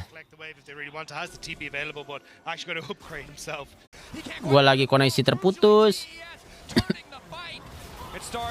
Bodoh banget, Cok. Kenapa skill satunya ke on bukan ke orang yang rame di dalam pit tadi, Cok? Looking to make it 3, they get the Baron, and they're gonna get the ace. Croc, the last man standing, but there's nothing he can do. And now there is nobody apart from Croc. Kurang. Of the push from top esports. They considered Dragon. You can see Jack Love moving over towards it, but they don't really care. What's a Chemtech Dragon to a top tier 2? Nge-lag, Kur. Iya cuy, tadi pas banget anjir koneksinya. Nah ini nih, Asol itu udah mantap banget. Skill 3, habis itu dia ulti. Terus tak ngapain tuh dia buang skill 1 tadi ya. Tuh, dia malah ngurusin on anjir. Gak jelas. Gak jelas. Nggak jelas. Anguish kill on towards the Varus. And then Jackie Love is just able to hop, skip, and jump his way around Robo to his heart's content. He just cannot kill this Kalista. In the extended fights, TES just keep coming out on top. They try a cheeky steal there. Varus, Q damage for lethality, obviously. Potential without damage of smite. 6.5k damage from Jackie Love. Scary as Cream was in the game 1, Jackie Love equally scary here in game 2. 9, 1, and 2 upgraded Rage Play. 3.2k Red Bull Baron power play already. Dah, habis ini. Baron power play. Red Bull give you wing. It's gonna be hard. Robo just trying to zone them back. Wave getting cleared. Extra stacks. Croc gonna go for the knockback. Gonna connect onto 1. 369 waiting on. Roger digas, cok. Could be big. Looking to lock up Root. Not quite gonna connect on the Aurelion Soul Hostile takeover. Isn't gonna hit, but it frankly does not matter. Redbird gonna fall here. Knockback there, but he manages to get a hook back. Tino's finally gets the ulti up. Excellent stun to keep things going. Mako now gonna be in trouble with a face call. Brings him back into Jackie Love's arms. And Goodbye, bang. Continue the siege on the bottom side. We're going to just end it here. Now they're so low. They'll take the in here, but they will back away. Selama Jackie nggak trauma si win kur. They try so hard to Terjago itu kasih Jackie ini, coy. Takes him out immediately, and there's so little that he's able to do. And with 4,400 Red Bull Baron power play and a 10k gold lead come through, yeah, it's so difficult now to try and keep this one up. See, as we start to set up Cream, happy to push forward because he knows he can always escape with that sliding glide. And Croc tries to get in position to come around, but Mako marks him perfectly. And then 369, who had got the push in mid, just sets up then for the follow through. Tien managed to hit the Wind Become Lightning thanks to the knock up from the Oran Horn. And top esports just followed through beautifully. And I think it's so hard right now, if you're Root, to get any effective damage down. Hitting 369 is wasted. Tien is wasted. Yeah, hitting Tien is wasted. He just immediately ults. He stops any follow-up. They've got the resets. I mean, kenapa Ornnya bikin Frozen Heart ya? using a lot of their team fighting tools beautifully to ensure that Loud do not have an angle to come back in these fights. Gak magic defense gitu. Loud one final hold, very likely. TES though, I think, playing with a lot of respect here. Don't want to just rely on the hand zip. Want to make sure that the entire map is working in their favor. Going to start by pushing in that top wave. We are only 2 minutes till the next Baron, 2:40 till the next Drake. It would be Soul for TES, pushing things even further in their favor. It's going to be so hard to try and get there, though. Top esports, they're pushing in both these waves, trying to set them up so they hit at a similar time, and just trying to keep Loud in their base. I think Jackie Love mantan pemain IG. Oh, mantan developer Instagram dia. Getting vision control to take a peep at this Baron is going to be so tough. You can see 2 blue wards already for Tino's and Root to try and spot it if maybe they can start it, but top esports can just wait those ones out and force Loud to face check. Just continuing to box them. DBLOL itu Brazil. Making their base and the map feel smaller and smaller as they push up that vision line, as they take away more camps, as they start to bleed Loud dry. The Aurelion Soul's an angle. Tino's finally has some extra magic penetration on top of Leandries. Maybe he can get through that front line. 322 stacks. He's been doing well here to pick up waves or at least lay down the E and ensure that someone else is donating. Bosan gak nih orang-orang jadi pro player bertahun-tahun, cuy? Not quite able to make it over the wall. 369 looking to lock up Croc. Tien flashing over. They want to end it right here. Tino's still has the ulti, still holding on, trying to fly out to safety. Jackie Love coming through. Keep your eyes on that Aurelion Soul ultimate. TES happy to have just the inhibitor. They picked up 2 members without losing much of anything. Only the Ornn ultimate used. 2-0 lagi, cuy, anjir. 2-0 terus main, cok. Final desperate stand. The Zac getting respected though. They refuse to lose here. But focus on the wave coming in from Tino's. He gives the life of his top laner just to make sure the minion buff is there. But they've already got another wave on the bottom side. Eject win. Wih, keren banget tuh. Ulti Asol aja belok-belok gitu naganya. Kenapa nih guys belum ada di Wildrep ya? But TES can just focus the objective. However, Tino's is still standing. TES need to be careful. They can hit the objective. Instead, they want to take the fight. They've got blinking health bars. They can just hit the Nexus, but they want to end this one in style. Croc still stepping up. Jackie Love needs to just hit the Nexus. Tino's flying into Tien, wants one more reset. Cream going in. Push back onto Croc. They want to end it in style. Not happy with just a win. GG easy. Oh, itu porcelain. Into the tower. Soalnya mirip-mirip aja sama skin yang apa itu naga yang udah lama rilis di Wildrep. Konten skin baru WR kok nggak ada lagi. Itu kemarin baru upload.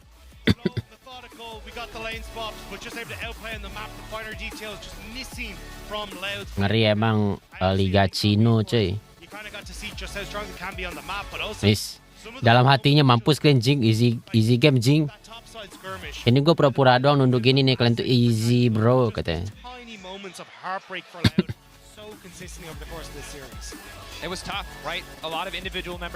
Yang Jackie yang mana guys? Kalau yang bocil ini mana nih tuh? Umurnya kayak paling baru berapa tuh? 18 tahun paling anjir. ADC-nya tuh ya kah?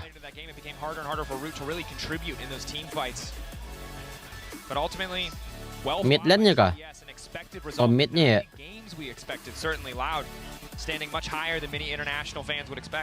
I mean, for an organization and for a region that has never made it out of play-ins, this would be an incredible moment. For if you can see Lau go up against GAM and then go up against Fnatic with a performance like this, I could see them taking the win there and getting themselves out of play-ins. I mean, making it to stage 2 would be incredible, right?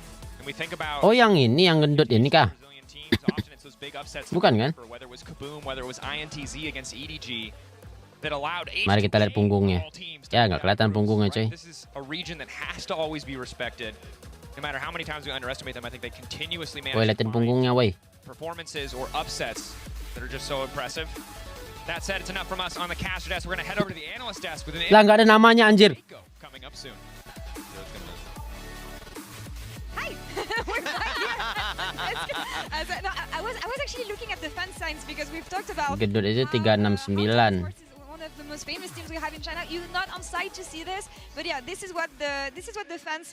Oh yang jalan paling depan itu si Jackie. Oh. So yeah, that's actually what I was looking at. Dominant. Kalau yang paling muda itu siapa? On the side of TES. The one that Raz has is fun because it has all of their eyes. Yeah, like kind of I guess glaring. Okay, I will hold it. Raz, hold it. Yeah. The funniest thing too is that it's very. Paling bocil Kreme. Kreme itu kupu-kupu nggak sih di Ragnarok? Well, if you come outside, at least you can see them. But I was saying dominant 2-0 on the side of Top Esport. But Oke guys, sepertinya kita udahan dulu ya guys ya. Karena udah selesai cuy. Tadi kita udah nonton GAM yang Vietnam dibantai juga. Ini lawan Lot juga dibantai. Kita udahan dulu live-nya guys. Besok kita lanjut lagi. Besok yang main Packer. Packer besok main jam 3. Jangan lewatkan kesempatan menonton kegantengan Packer bermain Oriana yang tidak ngapa-ngapain. Kerjaannya cuman split push. Oke?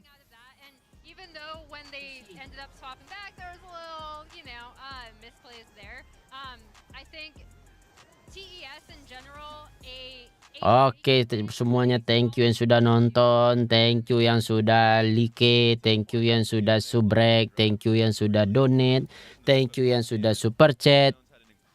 Kita ketemu lagi di live atau video berikutnya guys ya. Selamat beristirahat semuanya. Yang ada PR mampus lu kerjain PR jing.